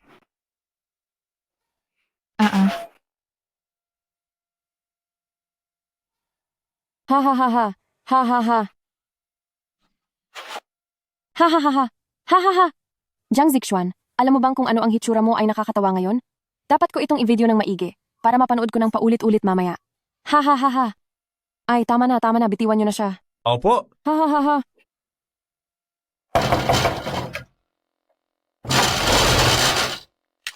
Nasabi ko na po sa inyo, binigay ko na sa inyo lahat ng pera ko. Huwag na po kayong maningil ng utang sa akin. Hoy, matuto kang rumespeto. Hindi kami pumunta rito para maningil ng utang. Itong tatlong ito, sila ang mga presidente ng Ouyang Group. Karangalan ko pong makilala kayo. Ang makaharap ang tatlong presidente ay isang malaking pribilehiyo. Mga boss, pasok po muna kayo sa loob. Bakit na parito ang tatlong malalaking taong ito? Dahil ba ako, si Sandong Lai, sa ganitong edad ay aasenso na sa wakas? Huwag mo kaming bulahin. Nandito kami dahil may mga itatanong kami sa iyo. Sige, yung laro nating sampalan, nagsasawa na rin si Miss San Jiang Zixuan, sumama ka pa sa huli kong laro, at pagkatapos ay ibabalik ko na sa iyo ang bata. Ano sa tingin mo? Sabihin mo na. Anong laro pa ba ang gusto mong gawin? Pero pagkatapos ng larong ito, dapat ibalik mo na sa akin ang anak ko. At tantanan mo na kami ni Mama. Sige, walang problema. Hoy, Jiang Zixuan, hindi ba't mahilig kang mag-ayos? Ngayong araw ibibigay ko ang gusto mo. Pagsilbihan mo ng maigi itong dalawang kasama ko, huwag kang magtitira ng kahihiyan. Sanyi, sumusobra ka na talaga. Nagsawa ka na sa mga karaniwang paraan, kaya gumagamit ka na ng ganitong kababa na gawain? Kung gusto mo akong saktan ng husto, matagal mo nang nagawa ang layunin mo. Saktan ng husto? Kulang pa iyan. Ang mga naranasan ko noong bata pa ako. Malas ka sa buhay. Halos ikabaliw ko na. Ipaparamdam ko sa iyo ang sakit na higit pa sa nararamdaman ko noon. Kung sino ang nanakit sa iyo, doon ka maghiganti. Humarap ka sa mga taong kinamumuhian mo. Bakit kami ni Mama ang kinakawawa mo? Jiang Zixuan, huwag ka nang magpanggap na malinis. May anak ka na at isang babaeng hiwalay sa asawa. Sa tingin mo ba ay mahalaga ka pa rin? Ang isang katulad mo ay mababang tao na dapat lang magsilbi sa dalawa kong kasama. Sila pa nga ang dehado rito. Tama! Kasama si Miss Ouyang, marami kaming makukuhang magagandang babae. Ikaw na babae ka. Anong pagpapanggap pa iyan? Ako na ang hindi nararapat para sa kanila. Ibahagi mo na lang ang laro. Kahit ano basta huwag iyan. Masyadong madali iyon para sa iyo, di ba? Gawin natin ito. Alam ko ang sitwasyon mo. At dahil itong dalawa ay hindi mo pa kakilala, siguradong naiilang ka pa. Ito na lang, heto ang isang pampagana. At siguro naman ay alam mo na kung para saan ito, hindi ba? Inumin mo ito, pagkatapos niyan, hindi ka na mahihiyang makipaglaro. Sa dalawang ito. Ano? Zhang Zixuan, ano pa ba ang hinihintay mo? Basta't siguraduhin mo na magiging masaya ang dalawa kong tauhan, ay maibabalik. Sa iyo ang anak mo, ang batang iyon ay nasa akin. Araw-araw siyang hindi nakakainom ng gatas ng ina, maghapon lang siyang umiiyak dahil sa gutom. Baka naman gusto mo pa siyang patuluyin sa paghihintay? Nagmamakaawa ako. Huwag niyo po itong gawin sa anak ko. Zhang Chunju, itong anak mo ay isang hamak na babaeng may anak na at pangit na ang pangangatawan. Ang payagan siyang asikasuhin ang dalawa kong tauhan ay isang napakalaking karangalan na hinding-hindi na niya ulit mararanasan. Kung kailangan niyo ng magsisilbi sa kanila, ako na lang po ang ipalit niyo kay Zixuan. Parang awa niyo na. Ikaw? Ano bang pambibiro ito? Bakit hindi ka muna tumingin sa salamin para makita mo kung gaano ka kapangit? Ang isang matandang katulad mo ay paglilinisin ko para sa mga tauhan ko? Baka masuka lang sila sa'yo.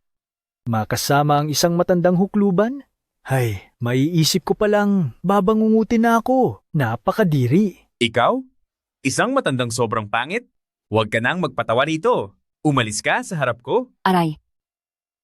Tatlong President Ouyang, ano po ang nais ninyong itanong? Ako po na si Sundong Lai ay sasagot sa lahat ng walang kulang.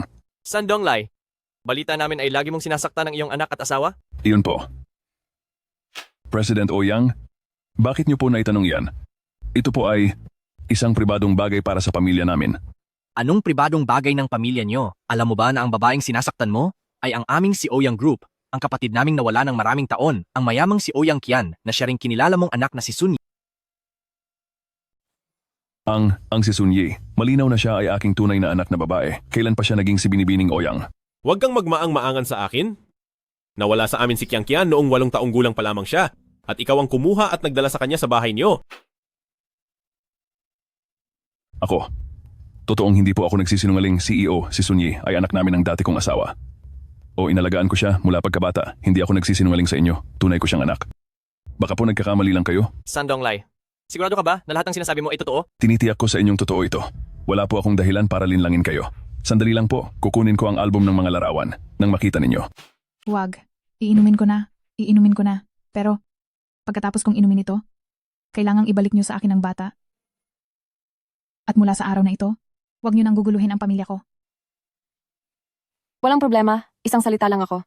Tutal, wala na ring interesanteng bagay para paglaruan ka.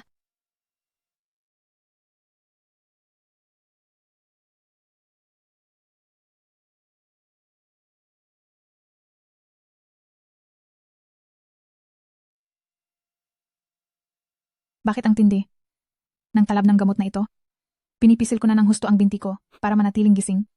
Pero, napakahirap pa ring manatili sa tamang katinuan. Hahaha, hahaha.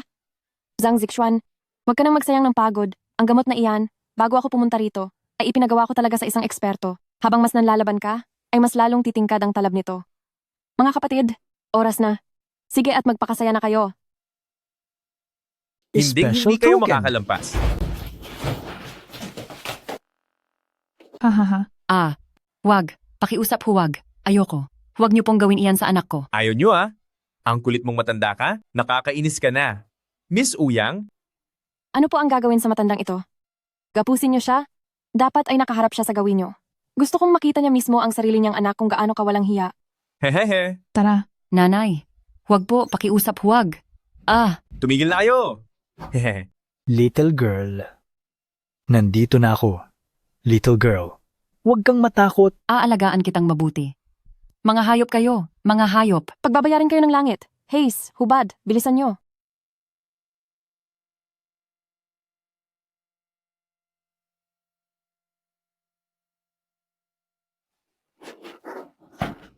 Hubarin ang lahat. Parurusahan kayo. Tatamaan kayo ng kidlat. Mga wala kayong awa. Teka, sandali lang. Halika rito. Kukuha muna ako ng mga litrato. Aba, Zhang Zixuan, tignan mo nga ang sarili mo. Napakababa mo. Wala ka namang ibang kayang gawin, kundi ang mangakit. Doon ka magaling. Kaya pala si Li Bowen. Noon, kahit ganyan ang kalagayan ng pamilya mo, ay gusto ka pa ring pakasalan. Oh, ano? Hahaha. Si Li Bowen? Isa lang siyang lalaking walang utang na loob. Kung pwede lang, sana sa buhay na ito.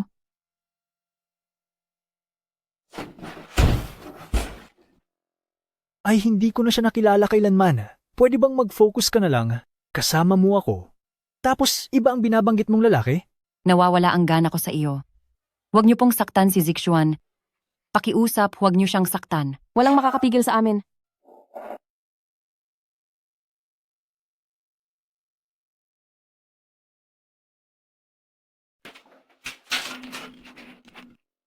CEO, tingnan niyo po. Ang litratong ito ay kinuha nung kami pa ng dati kong asawa. 6 na taong gulang pa lang si San Yi sa panahong ito. Kumpara sa sinasabi niyong nawala siya noong 8 taong gulang, talagang hindi ito tugma. Tila ang pagkakakilanlan ng kapatid natin ay dapat talaga nating pag-isipan pa. Maari kayang, yung babaeng pinalayas natin nung araw na yon, ay siya ang tunay na Qian? Sandong Lai, mayroon bang nagawang anuman si Sun Yi sa bahay na kapansin-pansin kamakailan? Po?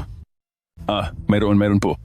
Ngayong nagtanong po kayo, bigla ko pong naalaala. Noong umuwi siya nitong nakaraang 2 araw, parang wala siya sa sarili. Lagi niyang yakap ang isang damit ng sanggol. At sinasabi niyang magiging Ouyang Qian na raw siya agad. Akala ko nga po nung una ay nababaliw na siya. Kung ganoon, mayroon ba siyang daladalang puting kuwintas na yari sa Jade? Mayroon po.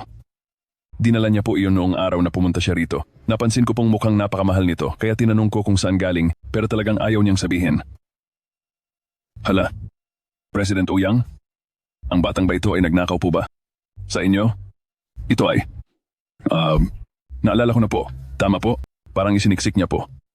Yung damit ng sanggol sa loob ng kabinet? Samahan ko po kayong tingnan. Bilis!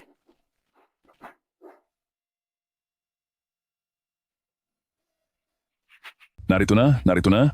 Tingnan niyo po.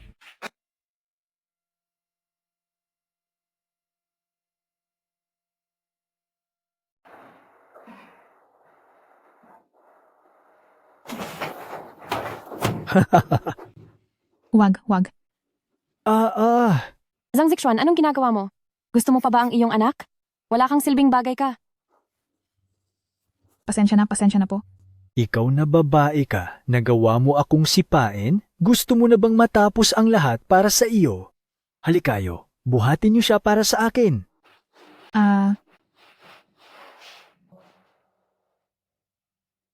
Masyado siyang mahina sa mga hampas. Nawawalan tuloy ako ng gana. Tingnan mo ang mukha niya, parang payaso. Napakapayat at napakapangit na. Nanganak pa, Miss Ouyang. Bakit ang binigay mo sa akin ay ganitong uri lang? Tama na iyan, tama na. Sa tingin ko ay sapat na ito sa kanya. Sa susunod na pagkakataon, hahanap ako para sa inyo ng mas magandang babae. Tungkol naman sa kanya, hayaan na lang natin siyang mamamatay mag-isa. Maari na kayong bumalik. Ngayon po, maaari ko na bang makita ang aking anak? Ang lahat ng hinihiling nyo ay pilit ko ng sinunod at nakiisa ako sa inyo. Nakikiusap po ako sa inyo. Ipakita nyo na sa akin ang anak ko. Anak? Anak ka mo. Matagal ko na siyang dinala rito.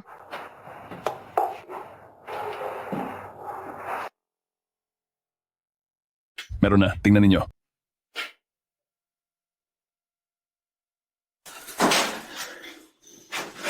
Lagot. Ang pinalayas noong araw na iyon na si Zhang Zixuan ay siya palang tunay na Qian.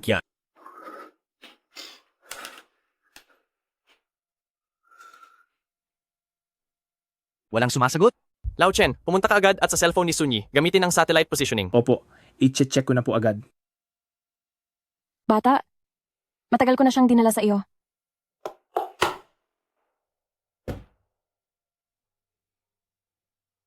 Kunin mo ito. Heto, ito ang pinapangarap mong anak. Ha ha ha ha.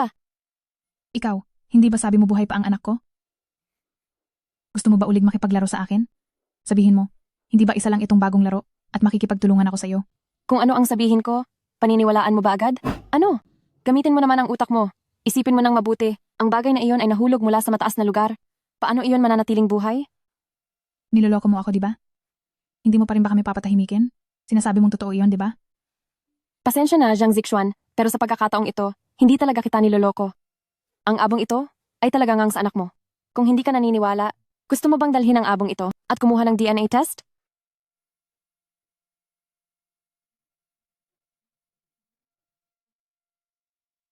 San Yi, pagbabayarin ka ng langit, parurusahan ka.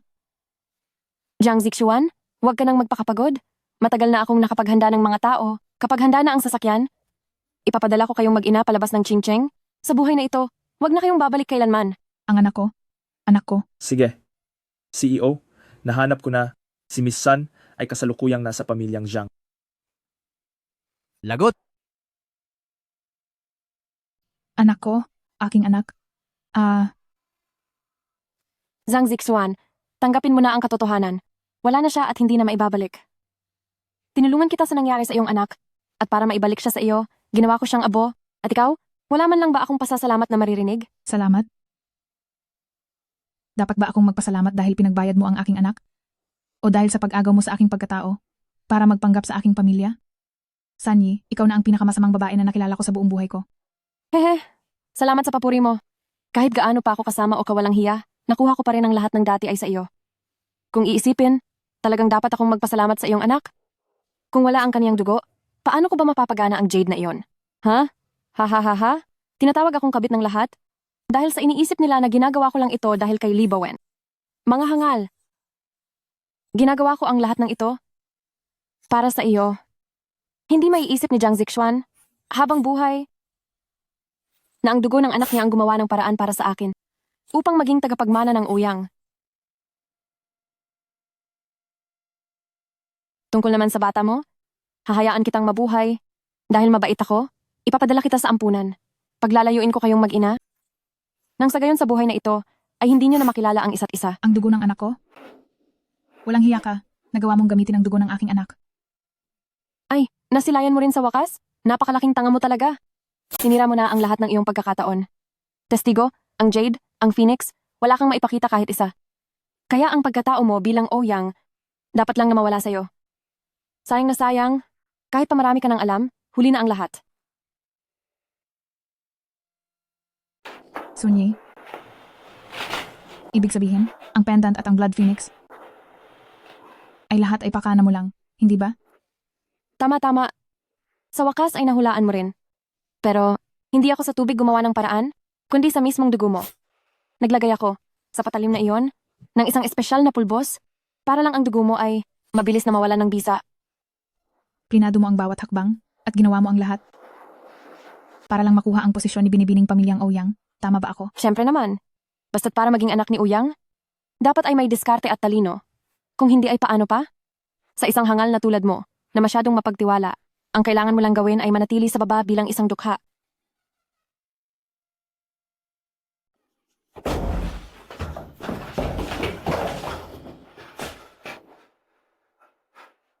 Sinong nahandyan? Dalhin niyo na si tita sa ospital. Kuya, bakit kayo nandito? Ang masamang babaeng ito, pinagbantaan niya ako sa pamamagitan ng text. Sabi niya gagawan daw niya ako ng mga chismis sa internet kaya pinuntahan ko siya para turuan ng leksyon. Tumahimik ka! Ang galing mo, Sunyi. Nagawa mo kaming lahat na paikutin sa iyong mga palad. Hindi ito maganda. Sa inaasta nila ngayon, mukhang may alam na sila. Ano na ang gagawin ko? Anong dapat kong gawin? Ang posisyon ko, bilang anak mayaman na pinaghirapan kong makuha, hindi pwedeng mawala ng ganoon lang. Kuya, may nagawa bang mali si Qiang Qian? Nagawan ko ba kayo ng masama? Napakawalang hiya mo talagang babae ka. Lakas pa ng loob mong magpanggap na ikaw si Qiang Qian. Sinabi na sa amin ni San Donglai ang lahat ng totoo na hindi ka magiging isa. Sa aming mga kapatid. Huwag mo kaming tawaging kuya. Ang mapagpanggap na pagtawag mo ng kuya, naduduwal kaming marinig. Hindi kami maayos ng San Donglai. Alam niyo naman po iyon. Siguradong alam niya na nahanap ko na ang tunay kong pamilya. Natatakot siyang gamitin ko ang posisyon ko para bantaan siya. Kaya siya gumawa ng peking ebidensya. Huwag na kayong maniwala sa kanya. Kakasabi lang niya kanina. Tungkol sa Jade Pendant at sa Blood Phoenix. Lahat ng iyon ay plinano niya. Ikaw! Ngayong lumabas na ang katotohanan, nagagawa mo pang magdahilan? Napakasamang babae mo. Dahil sa iyo, ang tunay na Qiang Qian ay nakaranas ng labis na paghihirap. Sobrang galit ko na gusto na kitang tapusin at parusahan ng matindi. Hindi. Ako ang tunay na Qiang Qian. Ako si Ouyang Qian. Ang masamang babaeng ito, siya ang nagsisinungaling, siya ang peke, at ako ang tunay na Ouyang Qian. Mga tauhan, kalad ka rin siya palabas. Huwag, ayoko. Bitawan niyo ako. Ako si Ouyang Qian. Bitawan niyo ako. Qiang Qian, patawad. Huli na nang nalaman namin ang lahat. Nahiya kami sa mga nagawa namin sa iyo. Qiang Qian? Patawad. Ngayon lang kami dumating ng mga kuya mo. Noong nandoon tayo sa handaan, kami ay humihingi ng paumanhin sa iyo. Anong kahit na anong gusto mo para makabawi kami? Ibibigay ko lahat sa iyo. Wag. Wala akong kailangan. Gusto ko na lang na umalis na kayo. Kian, ikaw? Nagtatampo ka pa ba kay kuya? Ako kasi, nasobrahan ako ng araw na yon. Kasalanan ko, pasensya na. Kasalanan ko talaga, kasalanan ko. Kiang Tian, masama ang naging ugali ni Kuya. Nagkamali si Kuya, nagkamali ako. Kiang Tian, sorry talaga sa ginawa ni Kuya. Naging masama ako. Napakasama ko. Wala na ang bata. Ang bata? Nahanap na ang bata. Totoo. Ang walang hiyang si Sunyi, dinala niya pala ang bata sa ampunan, pero nahanap ko na siya. Ang bata ay amin nang nahanap ng ligtas. At nasa bahay na siya ngayon. Kiang Tian, Huwag niyo na akong bibiruin ng ganyan. Wala na akong pakialam sa lahat, lumayas na kayo. Kian, kung ayaw nyo kaming paniwalaan, pumunta kayo sa bahay at tignan nyo ang bata sa bahay. tama. Kung hindi man para sa sarili mo, para na lang sa nanay mo, para sa bata, umuwi ka na kasama namin para bumisita kahit sandali. Mama. Madali lang yan. Isama natin ang nanay mo para tumira sa pamilyang Uyang. Pagod na siya sa dami ng taon na inilaan niya sa pagpapalaki sa iyo. At talagang nagpapasalamat kami sa kanya. Bigyan mo po kami ng pagkakataong bumawi sa kanya. Ayos ba? Ang tagapagligtas ni nakababatang kapatid na babae ay tagapagligtas din namin. Maagang nawala ang mama natin, kaya mula ngayon, ituturing na natin siyang sariling ina. Ituturing namin siyang tunay naming ina.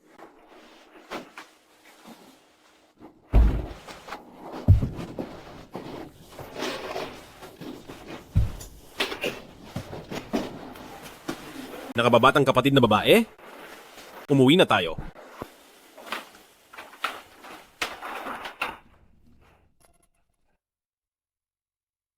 Oh, narito na pala si Xiao Qian. Ay nako, nagpunta ka rito ng ganitong kalalim ang gabi? Ito ba ay para kay Bowen para pag-usapan ang pagkuha niyo ng marriage certificate? Nay, Kuya Bowen, nandito po ako ngayong gabi dahil mayroon po akong gustong hilingin sa inyo. Uy, ano iyon? Sabihin mo na agad? Mrs., iisa na tayong pamilya. Bakit kailangan mo pang maging formal? Hahaha. Sa totoo lang, hindi ako ang tunay na Oyang Qian. Ang masamang babaeng iyon, plinado niya akong baliktarin. Ang tatlong magkakapatid na pamilyang Ouyang, pinalayas nila ako. Pero huwag kayong mag-alala. Basta't mapabagsak ang babaeng iyan na si Zhang Zixuan, ay may tsansa pa rin ako na maibalik ang aking tunay na pagkakakilanlan. Kaya naman pala, niloloko mo lang kami sa simula pa lang. Na si Zhang Zixuan ang tunay na tagapagmana. Sus Mariosep, napakasama mong babae, mga agaw ka. Sunyi? Lakas ng loob mong lokohin ako. Dahil sa iyo, nawala sa akin ang asawa kong tagapagmana? Wala ka nang ibang alam kundi lumandi, napakasama mo. Umalis ka na rito, layas? Umalis na kayo rito agad. Naku po, Bowen, huwag mo na kasing guluhin ang sarili mo sa babaeng iyan. Kailangan pumunta na tayo sa pamilyang Uyang para makiusap kay Zhang Zixuan at tingnan natin kung maaari niya tayong mapatawad sa kabila ng lahat. Huli na ang lahat. Sa tingin niyo ba ay ganoon kahangal si Zhang Zixuan? Ang lahat ng ginawa niyo sa kanya nitong mga nakaraang taon ay hinding-hindi niya malilimutan. Mismo siyang nagsabi, nagaganti siya sa pamilya Lee at papatumbahin niya ang pamilya Lee ng tuluyan. May mukha ka pang ipakita. Ikaw na babae ka, ikaw ang dahilan kung bakit naging ganito ang kalagayan natin ngayon. Pagbabayarin kita. Sandali. Mayroon pa akong isang paraan. Basta't sundin niyo ang lahat ng iuutos ko, siguradong si Zhang Zixuan ay matatalo natin. At maaari pa rin nating mapakinabangan at maranasan ang yaman at luhiya ng Ouyang Group. Maligayang pagbabalik sa bahay, Binibining Ouyang. Kuya, hindi ba't masyadong magarbo ito? Wala lang ito. Dahil sinundo namin kayo para rito, dapat lang naibigay namin sa inyo ang pinakamabuti. Halina kayo. Ito na ang ating tahanan. Kiang Qian, kumuha rin kami ng yaya para mag-alaga sa bata, para sa susunod ay maging mas magaan na ang trabaho mo.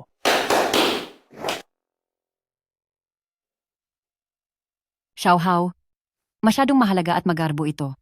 Wala lang po ito, Aunt. Sanay po kayong mamuhay ng simple at matipid at ang naipon ninyong pera ay ginamit nyo lahat para alagaan si Kiang Qian. Ito po ay munting pasasalamat mula sa aming mga mas bata sa inyo. Kayo riyan, alalayan nyo agad si Aunt na isukat ang mga damit.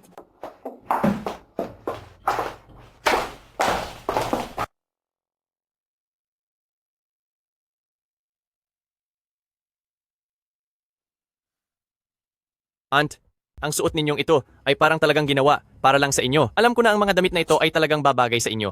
Sa susunod po, kakausapin ko ang kanilang manager para gawin kayong modelo nila. Ma, sa ayos ninyong yan, kamukha nyo na ang mga artista sa pelikula. Kayo talagang mga kabataan. Huwag nyo nang biruin ang matandang gaya ko. Mababait na bata. Salamat sa inyo. Gustong-gusto ko ang suot kong ito. Kiang Tian, alam mo ba kung anong araw ngayon? Ngayon, parang wala naman. Espesyal sa araw na ito. Kian Tian, Maligayang kaarawan! Ngayon pala ang kaarawan ko. Hindi ko akalain. Pagkalipas ng maraming taon, naaalala niyo pa rin. Ngayon pala ang kaarawan ni Zixuan. Tatandaan na ito ni Mama. Noong pinulot ka ni Mama, wala kang maalala noon, lalo na ang iyong sariling kaarawan. Sa loob ng maraming taon, hindi ka man lang naipagdiwang ni Mama ng maayos na kaarawan. Ayos lang po iyon, Aunt. Ngayon po, may kakayahan na tayo. Nabigyan si Kian Tian ng isang maayos na pagdiriwang. Hindi lang po para kay Kiang Kian, pati ang kaarawan niyo po, Aunt. Tayong buong pamilya sa susunod ay masayang magdiriwang ng magkakasama. Kuya, maraming salamat sa inyo. Yang Kian, Aunt, ako ang nagluto ngayon. Tikman nyo dali kung masarap ba ang luto ko. Hindi ko akalain na si Kuya pa mismo ang magluluto. Hindi nyo alam. Kung gaano kasarap magluto si Kuya, tayong buong pamilya ay may masarap na hapunan ngayon. Dahil si Kuya ay laging busy sa kumpanya. Sa mga nakarang taon, ngayon lang natin uli siya nakitang nagasikaso sa kusina. Tignan nyo naman kung anong araw ngayon. Kaarawan kaya ni Kiang Kian. Minsan lang ito sa isang taon. Kung hindi ito paghahandaan ng mabuti, paano na lang? Sayang lang, masyadong mabilis ang lahat. Hindi ako nakaabot para sa paghahanda kay Kiang Kian ng isang engrandeng piging. Kuya, hindi ko kailangan ng engrandeng party. Basta tayong buong pamilya ay magkakasama. Iyon na ang pinakamagandang regalo sa akin. Ang ibang tao, puro pambobola lang ang ginagawa sa akin. Alam ko po na kayo lang ang tunay na nagmamahal sa akin.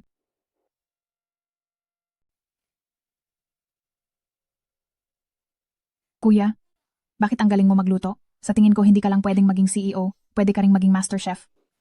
Nagluto na ako ng halos buong buhay ko, pero wala pa rin akong narating. Napakakisig ni Xiao Hao, at saka ang sarap pa niyang magluto. Mabuti po at nagustuhan nyo. Basta gusto nyo po, kapag may oras ako, madalas ko kayong paglulutuan. Aunt, pagkatapos kumain, ipapasyal ko po kayo sa loob ng bahay. Sige po. Halika kayo. Ang opisinang ito po ay ang lugar kung saan si Mama at Papa ay inaayos ang mga gawain ng Ouyang Group. Ang litratong ito naman po ay isa sa mga bihirang pagkakataon na magkasama sila. Kiang Kian, noong isinilang ka, tuwang-tuwa si Mama at Papa. Ang jade pendant na iyan po ay regalo rin nila sa iyo. Iyon ang mapalad na jade ng pamilyang Ouyang. Sayang po, matapos mawala si Kian Tian noon, lubhang nasaktan si Mama at Papa. Bukod pa doon, dahil naging abala sila sa kumpanya, masyadong napagod ang kanilang katawan, at hindi nagtagal, ay tuluyan na silang nawala.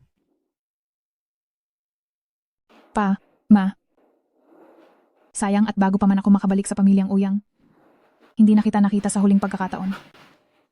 Sa wakas, at nakabalik ka na, kaya huwag ka nang masyadong malungkot. Kapag nakita ito ng mga magulang natin mula sa langit, siguradong hindi nila gugustuhing makita kang naghihinagpis.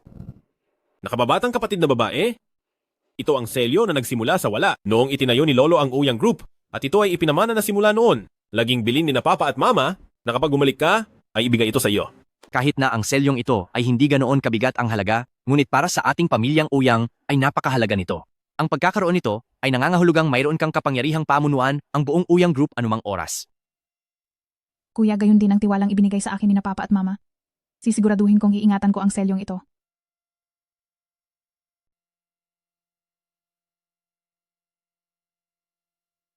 Jiang Zixuan, matagal na panahon na rin, hindi ba? Sinasabi ko sa'yo, anak ko, ay may inihandang isang malaking sorpresa para sa iyo. Sanyi, may kapal pa ang mukha mo para tawagan ako. Anong ibig mong sabihin? Hindi mo na kailangang malaman kung ano ang ibig kong sabihin? Ang kailangan mo lang malaman? Ay kung hindi ka susunod sa mga iniuutos ko, sisirain ko ang reputasyon mo. 8:00 mamayang gabi. Dalhin mo ang bank card na may $500 milyong sa pamilya Lee. Masyado ka namang kampante, di ba? Isipin mo nang mabuti. Ang peking pagkakakilanlan mo ay nabunyag na.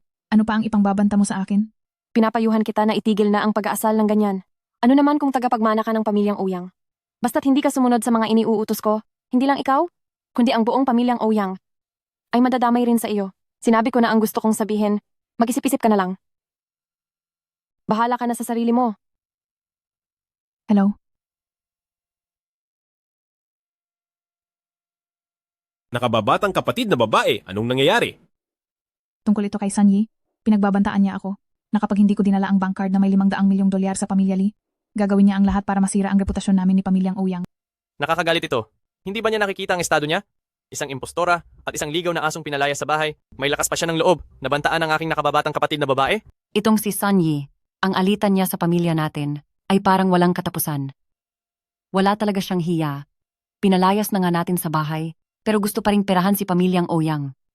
Nakababatang kapatid na babae, tulungan ka naming tapusin ang usapin kay Sunyi. Kayong mga tauhan, imbestigahan niyo kung nasaan ang Sunyi na iyan. O sige, okay lang. Pupunta ako doon. Tutal may mga bodyguard naman si pamilyang Ouyang na sasama sa akin. Hindi siya makakapanakit sa akin. Gusto kong makita kung ano pang mga laro ang gagawin niya.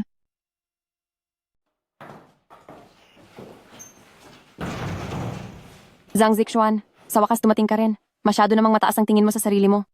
Simula nang bumalik ka rito sa pamilyang Ouyang, nagmukha ka ng sosyal. Pero isa ka lang namang babae na binasura ko na noon. Ano ba ang ipinagmamalaki mo? Che, sa tuwing nakikita ko ang itsura mo, parang gusto kitang turuan ng leksyon. Ngayong dikit ka na kay Ouyang Group, natuto ka na ring magpanggap na kung sino. Sinasabihan ko kayo, huwag na huwag niyo akong pagtatangkaan. Tapusin na natin ang pag-uusap na ito. Dahil kapag makalipas ang 30 minuto, ay hindi pa ako nakakalabas sa pintuan ng pamilya Lee, ay papasok agad ang mga bodyguard ko para tingnan ang sitwasyon. Nasaan na ang ipinahahanda ko? Na bank card na may 500 milyong dolyar?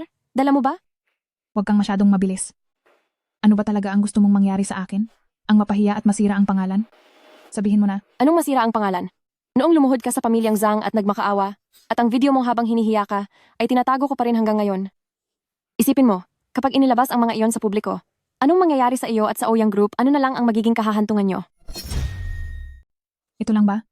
Gusto mo bang gamitin ang mga bagay na ito para pagbantaan ako? Masyado mo naman akong minamaliit at masyado mong minamaliit si Ouyang Group. Kay lakas ng loob mo.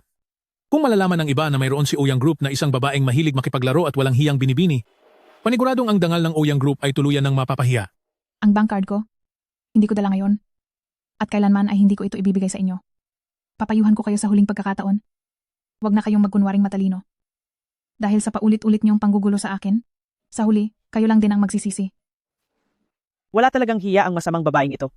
Kung ilalabas kaya namin ngayon ang kanyang mga malaswang litrato, baka sakali, lihim pang matuwa ang masamang babaeng ito. Sige, dahil ganyan ang gusto mo, imbes tatawag kami ng mga reporter upang puntahan ang Ouyang Group nyo. At sa harap ng maraming tao, ipakikita namin ang mga bidyong iyon para tuluyan kang hindi na muling makabangon pa.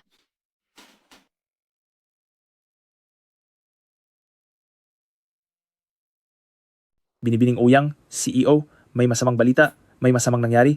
Anong nangyari? Huwag kang magpanik, ipaliwanag mo ng maayos. Tingnan nyo ito. Ang mga trending topics na ito, lahat ng ito ay laban kay Binibining Ouyang. Nangaagaw daw ng lalaki, nangangaliwa raw sa asawa, masama ang ugali mula nang makuha ang posisyon, minamaltrato ang mga empleyado, at pinahihirapan ang mga katulong ni pamilyang Ouyang. Ano bang pinagsasabi ng mga ito? Puro lang naman ito gawa-gawang kwento. Totoo yan, simula nang umuwi si Binibining Ouyang, napakaamo at napakabait niya sa amin, kailan pa siya nagmalupit sa kahit sino. Kahapon lang, malubha ang sakit ng pamilya ng supervisor na si Ate Wang at masyadong busy rito kay pamilyang Ouyang kaya hindi siya makaalis. Sobrang nag-alala si Ate Wang, hindi na niya alam ang gagawin. Sa huli, si Binibining Ouyang pa rin ang nagbigay kay Ate Wang ng isang buwang bakasyon para makauwi at maalagaan ang pamilya niya at binigyan pa siya ng bonus para sa buwan na iyon. Tingnan nyo, sobrang lala ng mga paninira sa trending topics na ito. Hindi ako makapaniwalang marami ang naniwala rito. Gayong kahit kailan naman hindi pa nila nakikita si Binibining Ouyang ng personal, nagagawa pa rin nilang baliwalain ang katotohanan, siraan ang taong hindi naman nila kilala. Sobra na silang mapagsamantala. Pinagpapasensyahan lang natin sila, ngunit iniisip talaga nila na kaming mga taga-pamilyang Ouyang ay mahina at madaling apihin? Ang mga taong ito, gumamit lang ng ilang trending topics at nagsimula na agad magkalat ng chismis. Ang taong nag-post nito ay naglalakas loob pa na magsalita ng kung ano-ano. Sabi pa ay magdadala siya ng mga reporter sa Ouyang Group para sa isang live broadcast upang ipakita raw ang mga ebidensya ng pangangaliwa ni Kiang Tian. Walang hiya sila. Imbestigahan nyo yan. Ngayon din, Lao Chen, lahat ng public relations ng pamilyang Ouyang sa internet. Alisin nyo lahat ng mga trending topics na iyan. Gawin nyo na. Sandali. Huminahon muna tayong lahat. Ang gulong ito ay laban sa akin. Handang-handa na ako para rito. Kung gusto nilang mag-live broadcast, handa ko silang harapin. Titingnan natin kung sino ang huling mapapahiya at mawawala ng dangal. Bilis-bilis na! Sumunod kayo, bilisan nyo. Zhang Zixuan, nakukuha mo pa talagang maupo ng kalmado? Ngayong araw, sisiguraduhin kong ang buong Ouyang Group ay kasama mong babagsak sa hukay. Tanong lang po, Miss Ouyang Kian, totoo ba ang mga nakasulat sa kumakalat na artikulo sa internet? Totoo bang nangaliwa kayo habang kasal pa at niloko ang inyong asawa para makipagsaya sa ibang mga lalaki? Miss Ouyang Kian, may mga pumupuna sa inyo sa pagmamalupit sa inyong mga katulong at empleyado. Totoo po ba ang mga paratang na ito? Isang artikulo sa internet na walang basehang paninira, pero mukhang sobrang interesado kayo. Ang kapatid ko ay palaging mabait at magalang sa lahat at tungkol naman sa pangangaliwa, imbento lang yan ng ilang desperadong lalaki na gustong sirain ang kanyang dangal at gumagawa ng kwento. Kung totoo man o hindi. Malalaman din natin mamaya. Nasa kamay namin ang ebidensya at kapag ipinakita na namin ang lahat sa publiko, tingnan natin kung paano pa kayo makakatakas. Ngayon, ang babaeng ito, parang wala lang siyang pakialam. Pero hindi ko lang alam kung hanggang kailan kakayanin ng makapal niyang mukha ang ganito. Nahihiya ako para sa kaniya. Huwag niyo nang problemahin ang hindi niyo buhay. Kung ang lahat ng ito ay totoo o hindi, siguradong sa kaloob-looban niyo ay alam niyo ang katotohanan. Pinapayuhan ko kayo. Huwag muna kayong magalak ng maaga. Ikaw, President Ouyang, ano ba talaga ang nangyayari dito? Kung ang sinabi ni Miss Sun ay totoo sa bawat salita, ang pakikipagtulungan natin sa Ouyang Group ay posibleng matapos na. Ngayon, ang isyung ito ay kalat na sa internet. Sa totoo lang, walang may gusto na makipagtulungan sa isang iresponsable na tagapagmana ng korporasyon. Hindi ba? Dahil ang ganito ay makakasama lang at walang maidudulot na mabuti sa magkabilang panig. Ay maunawaan ito ng tatlong CEO ang sitwasyon. Nakikita mo na ba, Zhang Zixuan, kapag ang mga kalokohan mo ay tuluyang nabunyag, hindi lang ikaw ang mapapahamak sa huli. Kung ibibigay mo na ang Ouyang Group sa akin ngayon, maaari ko pang pag-isipan na iwanan ka ng huling dangal. Masyado namang mataas ang hinihingi mo. Gusto mo agad makuha ang Ouyang Group? Nananaginip ka ba? Ang Ouyang Group ay ang pinaghirapan ng pamilyang Ouyang sa loob ng 3 henerasyon. Hindi ito basta laruan na pwede mong kunin basta-basta. Wala akong pakialam kung ilang tao pa ang naghirap dyan. Huwag kang magmatigas. Maaari ngayon, ikaw at ang Ouyang Group ay parehong mawala o kundi naman, ibigay mo ang buong Ouyang Group kapalit ng hawak namin na flash drive na puno ng mga ebidensya. sa tingin ko, masyado na siyang sinusuwerte. Dapat ay ang mga litratong iyon ay ilabas na, para siya at ang Ouyang Group ay sabay na bumagsak. Kapag kumalat na ang mga bagay na iyon, tingnan natin kung gaano kalaki ang ibababa ng stock ng Ouyang Group. Kian, ang mga taong ito na nananamantala sa kahinaan ng iba ay masyadong masama. Sigurado ka bang mananalo ka sa kanila? Kung nararamdaman mong masyadong pagod ka na, pwede mo itong ipaubaya sa mga kuya mo para asikasuhin. Tama, Kian. Ginagamit pa nila ang Ouyang Group para takutin ka. Talagang wala silang hiya. Ngayon natatakot ka na? Bakit ang bagal mo pa rin? Ibigay mo na sa akin ang Ouyang Group at pagkatapos ay lumayas ka na rito? Mga kuya, walang problema. Ang mga taong ito, hindi magtatagal ang kayabangan nila. Binibining Ouyang, ano ba talaga ang iniisip mo? Ang mga balita tungkol sa iyo, kapag napatunayan ng mga iyon, ang presyo ng stock ng Ouyang Group ay biglang babagsak at kaming mga shareholder ay madadamay rin sa gulo. Tama iyon. Paano mo balak ayusin ang bagay na ito? Maaari mo bang bigyan kami ng malinaw na sagot? Ang tagal na nating nakikipagtulungan sa Ouyang Group. Huwag kang maging walang utang na loob. Lahat kayo, malinis ang aking konsensya.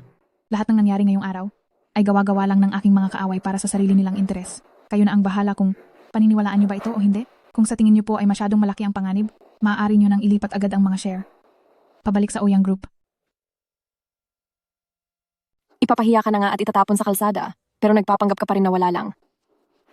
Ang ganitong uri ng babae ay sadyang walang delikadeza. Miss Ouyang Kian, mahigit 100 taon nang naitatag ang Ouyang Group, ang mga irresponsableng pahayag nyo kanina. Totoo ba iyon? Balita ko, ang founder ng Ouyang Group, na si Ginoong Ouyang Hong mula nang itatag ang kumpanya, ay palaging masipag at matapat na namamahala rito. Mismo siyang tao ay hindi naglulustay ng pera. Tuwing lalabas ay lagi lang siyang nakasuot ng lumang sapatos na gawa sa tela, kaya naman tinatawag siya ng mga empleyado bilang ang mapagkumbabang presidente. Ouyang Kian, tagabang matitiis mo na ang Ouyang Group, na pinaghirapan ng ilang henerasyon, ay mauwi lang sa wala. Sabi ko na nga ba, itong bagong presidente ay hindi magbibigay ng maganda. Noon naman, maganda ang naging pagtutulungan natin. Bakit noong dumating siya ay nagkandaloko-loko na? Kamalasan naman talaga. Tama. Ang ganda na sana ng plano, pero sinira nyo lang ng ganoon kadali. Kapag nagpatuloy pa ito, binabalak ko nang ibigay ang mga shares ko. Tama na. Sa kung ano ang tama o mali, alam na ng kapatid ko ang dapat niyang gawin. Sa loob ng panahong ito, naging maayos ang pagpapatakbo niya sa grupo. Dahil hindi niyo naman siya kilala, huwag niyo na siyang husgahan ng kung ano-ano. Hindi siya kilala. President Ouyang, eksaktong-eksakto ang sinabi mo. Bakit kami makikipagtulungan sa taong hindi namin kilala? Kapag nalaman ito ng publiko, ito ang magbibigay sa amin ng isang malaking dagok na hindi na mababawi kailanman. Bakit kami magtitiwala sa isang babaeng kung saan-saan lang? Biglang sumulpot. Ang pamilyang Ouyang nyo ay napakayaman at makapangyarihan. Kaya kahit mawala man ang impluwensya nyo, mayaman pa rin kayo kumpara sa iba. Hindi namin kayo kayang tapatan. Totoo yan. Zhang Zixuan, tatanungin kita sa huling pagkakataon, itong transfer contract pipirmahan mo ba o hindi? Hindi ako pipirma, kahit paanong banta mo. Ang kontratang ito ay hindi ko pipirmahan. Sige lang. Ang tigas talaga ng ulo mo. Ayaw mo talagang makinig hanggat hindi pa huli ang lahat. Kaya ipapakita ko sa lahat ng mga manonood kung gaano kakalingkis sa mga lalaki at ang tunay mong mukha. Kiyang-kiyan, sigurado ka na ba talaga sa desisyon mo? Ang mga material na bagay, hindi namin iyon inaalala, pero ano man ang mangyari, hindi namin hahayaang masira ang iyong pangalan. Tama siya, Qianqian. Dati pa ay palaging mapang-api si Sunyi sa iyo at palagi siyang may handang masamang plano. Qianqian, hindi naman sa hindi nagtitiwala sa iyo si Kuya, kundi dahil ang taong si Sanyi ay napakatuso at napakasama. Makinig kayong lahat. Mismo si President Ouyang Group na ang nagsabi nito, kaya paano ito magiging peke? Ibebenta ko na ang lahat ng shares ko ngayon din, at sa partnership na ito, ayoko na. Gusto ko na ring ilipat ang mga shares ko. Kalokohan ito, matapos kang gumawa ng masama, nagawa mo pang tumanggi, at gusto mo pang isama kaming lahat sa gulo. Magpapadala na ako ng mensahe ngayon din sa iba pang shareholders na hindi nakarating para ipatransfer din sa kanila ang lahat ng kanilang stocks. Sa araw na ito, masasaksihan natin ang pagbagsak ng Qingzhou First Business Group, isang malaking katapusan. Jiang Zixuan, talagang may kakayahan ka, mula nang naging binibining Ouyang ka, sa loob lang ng ilang araw, heto at hindi mo na pala kaya. Nasa kaniya nga ang kagustuhan, ngunit wala naman sa kaniya ang swerte. Ang mga taong gaya niya, balang araw kahit maging parang Ray naman siya, babagsak at babagsak pa rin siya dahil hindi niya kayang panindigan iyan. Kahit pa gusto nyo na ibigay ang Ouyang Group sa akin ngayon, huli na ang lahat. Huwag nyo akong sisihin kung hindi ko kayo binigyan ng pagkakataon, sisihin nyo si Jiang Zixuan sa paghahanap niya ng gulo. Mga kagalang-galang na reporter, itutok nyo ang inyong mga kamera sa malaking screen.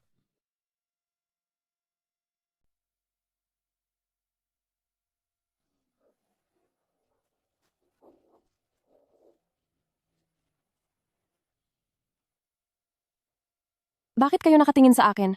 Sugurin nyo si Jiang Zixuan na walang hiyang iyan. Kung hindi, lumingon ka muna at tingnan ang nilalaman ng screen na ito. Ano? Paano nangyari ang lahat ng ito? Saan ito kinuha? Jiang Zixuan, napakawalang hiya mo. Sunyi, napakasama mong babae. Paano mo nagawa ito? Paano mo nakuha sa pamilya Lee na makipagrelasyon sa ibang lalaki? Kaya naman pala nitong mga nakaraang araw ay palagi kang kahina-hinala dahil pumupunta ka para makipagkita sa ibang lalaki, tama? Napakawalang hiya mo?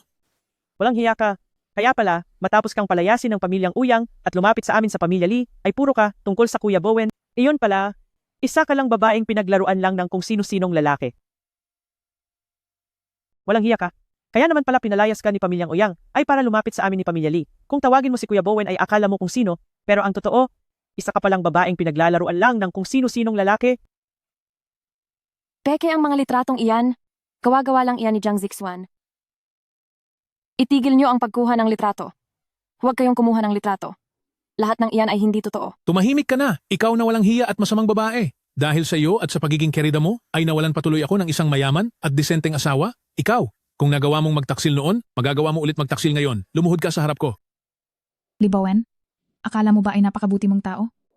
Ang magpakasal sa iyo ang puno ng pagkakamaling desisyon na ginawa ko. Hindi pa tapos ang mga litrato. Ituloy niyo lang ang panonood sa screen.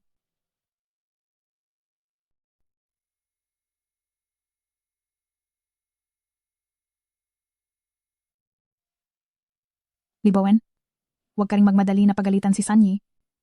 Pareho lang kayong dalawa ng ugali, magkatulad lang kayo. Ginamit mo ang perang pinaghirapan kong kitain para lang magpakasaya. Sa loob ng isang gabi kukuha ka ng 7 o 8 babae para samahan kang uminom. Kung ikukumpara niyo ang inyong sarili sa isa't isa, walang pagkakaiba, mas malala ka pa nga. Kaya pala, ikaw ang talagang walang hiya. Araw-araw mo akong ginagawa ng kwento, sinakababatang kapatid na babae, na may kinalantari ako kahit may asawa na. Ang totoo, yung mga ginagawa mo mismo, ay pilit mong ibinibintang sa akin, kay nakababatang kapatid na babae. Ngayon, naniniwala na ba ang lahat? Ang mga taong ito ay sadyang mga inggitero lang, gusto nilang idamay si nakababatang kapatid na babae sa gulo, at gusto pa nilang makuha ang ating buong Ouyang Group. Pangarap nyo lang yan. Nakababatang kapatid na babae. Ang diskarte mong ito ay talaga namang nagpahanga kay Kuya. Sa pagkakataong ito, talagang talo ang mga taong ito. Nawala na sila ng lahat, huli na ang lahat para sa kanila. Mga kuya, sinabi ko na sa iyo, pagbabayarin ko sila sa mga ginawa nila. Sina pamilyang Lee, nagtulong-tulungan silang apihin ako. Ang bagay na ito, lalabanan ko hanggang sa huli. Ang bagay na ito, pagbabayarin ko kayo hanggang sa huli. Masyadong nagmamadali ang pamilya Lee na taong iyan. Tinawag pa tayo rito, pero sa huli, ay siya lang din ang napahiya. Napakasama talaga ng ugali niya. Putwe. Iyon pala. Iba pala ang totoong walang hiya. Naintindihan ko na, ang nakakadiring pamilyang ito, balak lang pala nilang pagbintangan at frame up in ang ating Ouyang. Tumahimik ka. Tumahimik ka! Ikaw? May mukha pa kayong pagsalitaan ako ng ganyan? Para sa araw na ito, dito, lahat ng nandito ay puro lalaki. Kayo? Ang lakas ng loob niyong magsalita. Bakit? Hindi ba kayo kailanman nagpunta sa bar? Wala ba kayong nakikitang babaeng entertainer doon? Kayo? Ang hilig niyo lang magpanggap na malinis? Tama. Hamakin nyo na ang masamang babaeng si Sanyi. Sige lang, pero bakit pati ang anak ko ay dinadamay nyo? Problema namin itong pamilya. Anong pakialam nyo nitong mga estranghero? Lily, huwag kang magmadali. Ang hinanda kong malaking regalo para sa inyo, hindi pa tapos. Walang hiya kang babae, ano na naman ba ang binabalak mo?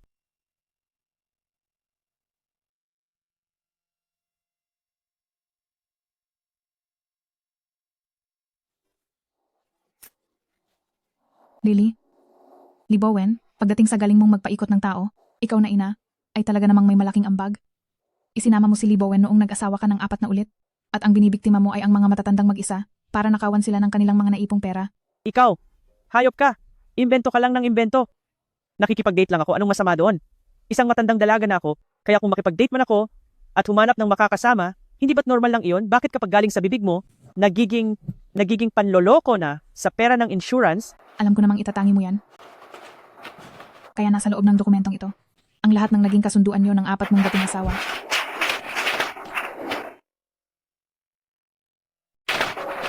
Kapag naubos mo na ang pakinabang sa mga matandang iyan, gagawa ka ng paraan para iwanan sila at humanap ng susunod na biktima. Ang huling naging biktima mo ay pilit mong pinahirapan hanggang sa mawala na siya. Ang pangyayaring iyon, paniguradong mas alam mo kaysa sa akin. Manahimik ka. Ito, sariling problema ito ng pamilya namin. Saka, hindi ko naman sila pinilit na ibigay sa akin ang insurance. Sa buhay ko ito, wala kang karapatang makialam, kang bata ka. Tama po.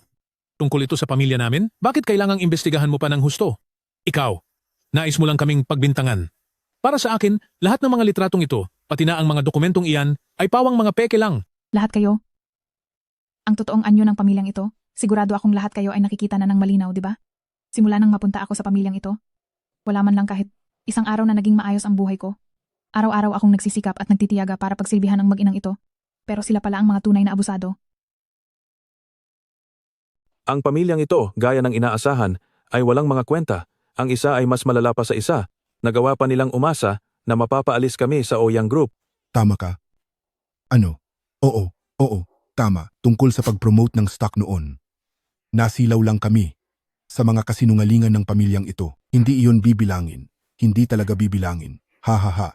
Noong nakaraang piging para sa isang buwan ng sanggol, magnanakaw sila ng hiyas, gumawa ng maling paratang. Kung hindi namin nalaman agad, siguro hanggang ngayon ay nakakulong pa si Sanyi. Sa kakahahap kay pamilyang Oyang, mahal na binibini. Ang mga balita nila, puro gawa-gawa lang. Wala ni isa ang totoo. Mula pa sa simula, ang kapatid ko, ang tunay na biktima rito. Mga mapagsamantala silang lahat, minaliit nila ang kapatid ko dahil mahirap lang siya noon at may anak na siya, kaya pinabayaan nila siya. Anong panahon na ba ngayon? Bakit mas pabor pa rin sila sa lalaki kaysa babae? Sobra na ang pagiging makaluma ng tatlong ito. Huwag po kayong mag-alala. Ang pangyayaring ito, kaming mga mamamahayag, ay sisiguraduhing ilalantad ang lahat. Huwag po kayong mag-alala. Ang bagay na ito, kaming mga reporter, ay sisiguraduhing maisisiwalat ito. Ang pamilyang iyan, bukod sa pagiging masama at walang puso sa akin, halos mawala pa ang anak ko dahil sa kanila. Isang bagong silang na sanggol, na anak din naman ni Libowen. Pero si Libowen, itinuring siyang pampabigat lang. At hinayaan si Sanyi na ihulog siya mula sa itaas. Miss Oyang, huwag po kayong mag-alala. Ang nangyayari ngayon ay naka-livestream na sa buong bansa. Makikita ng buong mamamayan ang masasamang pagkatao ng pamilyang ito. Sanyi, isang katotohanan na ang pambabaliktad na ginagawa ninyo. Inuutos ko sa inyong lahat ngayon na agad lumuhod at humingi ng tawad sa kapatid ko. Dahil kung hindi, sisiguraduhin kong pagsisihan ninyo ang ginawa nyo. Tama. Kayong tatlong mapanlinlang na tao, muntik na rin kaming magkaroon ni Oyang Group ng malaking hindi pagkakaunawaan. Dapat ninyong panagutan ito sa akin. Akala ko kung ano nang nangyayari. Hindi ko akalain na pagdating dito, niloko lang pala kami ng pamilyang ito. Bilis, lumuhod kayo at humingi ng tawad. Lumuhod ka at humingi ng tawad. Huminto ka. Sayang naman. At nagawa pang makatakas ng tatlong walang hiyang iyon. CEO, huwag kayong mag-alala. Ang bilang ng nanonood sa livestream na ito ay lumampas na sa 10 milyon. Ang mga baho ng tatlong iyon, sa loob ng buong lungsod ng Chingcheng, ay alam na ng lahat ng tao. Kahit pa nakatakas sila, para na silang mga dagang kanal na kinasusuklaman ng lahat. Hindi ko na kayo kailangang gambalain pa ngayon. Maaari na kayong umalis lahat? Nakababatang kapatid na babae, sa pagkakataong ito, napakagaling ng ginawa mo. Hindi mo lang nakita ang itsura ng tatlong trader na iyon noong lumabas sila na parang basang sisiw, napakagandang panoorin. Mukhang tayong tatlo ay minaliit yata ang ating sinakababatang kapatid na babae. Ang plano mong ito na bitagin sila ay talagang mahusay. Ngayon ang tatlong iyon ay siguradong wala nang kawala sa galit ng mga tao online dahil malinaw ang mga ebidensya. Sa pagkakataong ito ay talagang kusa nilang hinanap ang sarili nilang kapahamakan. Sa buong lungsod ng Chingcheng, marahil ay wala nang isang tao na hindi nakakakilala sa kanila. Sa buong Chingcheng, parang wala na sigurong hindi nakakakilala sa kanila. Mga kuya sa kuya, wag niyo na po akong biruin. Dahil sa paulit-ulit nilang pang-aabala, hindi na dapat ipagtaka kung bakit hinayaan ko silang sa Chingcheng ay talagang sumikat ng husto. Tungkol naman sa bagay na ito, hindi ito matatapos ng ganito lang. Inutusan na namin si Ace Lawyer ng Ouyang Group na padalhan silang tatlo ng sulat mula sa abogado. Ang tatlong taong iyon, ang ginawa nilang pang-aapi sa iyo dati, pati ang mga paninirang puri at pananakot, ay may sapat na ebidensya. Kapag pinagsama-sama ang mga kasong ito, sapat na ito para mabulok sila sa kulungan. Matapos ang mahabang panahon na pakikipagtuos sa kanila, masasabing sa wakas ay nakuha na nila ang nararapat na parusa. Maraming salamat din sa kuya, sa pag-aalala at pagtulong sa akin. Kian, nahirapan ka rin noong nakaraang mga araw, panahon na para mag-relax ka naman. Dati ay mag-isa ka lang na nagtiis sa maraming paghihirap, pero ngayon nandito na kaming mga kuya mo sa kuya. Hindi ka na namin hahayaang masaktan pa muli.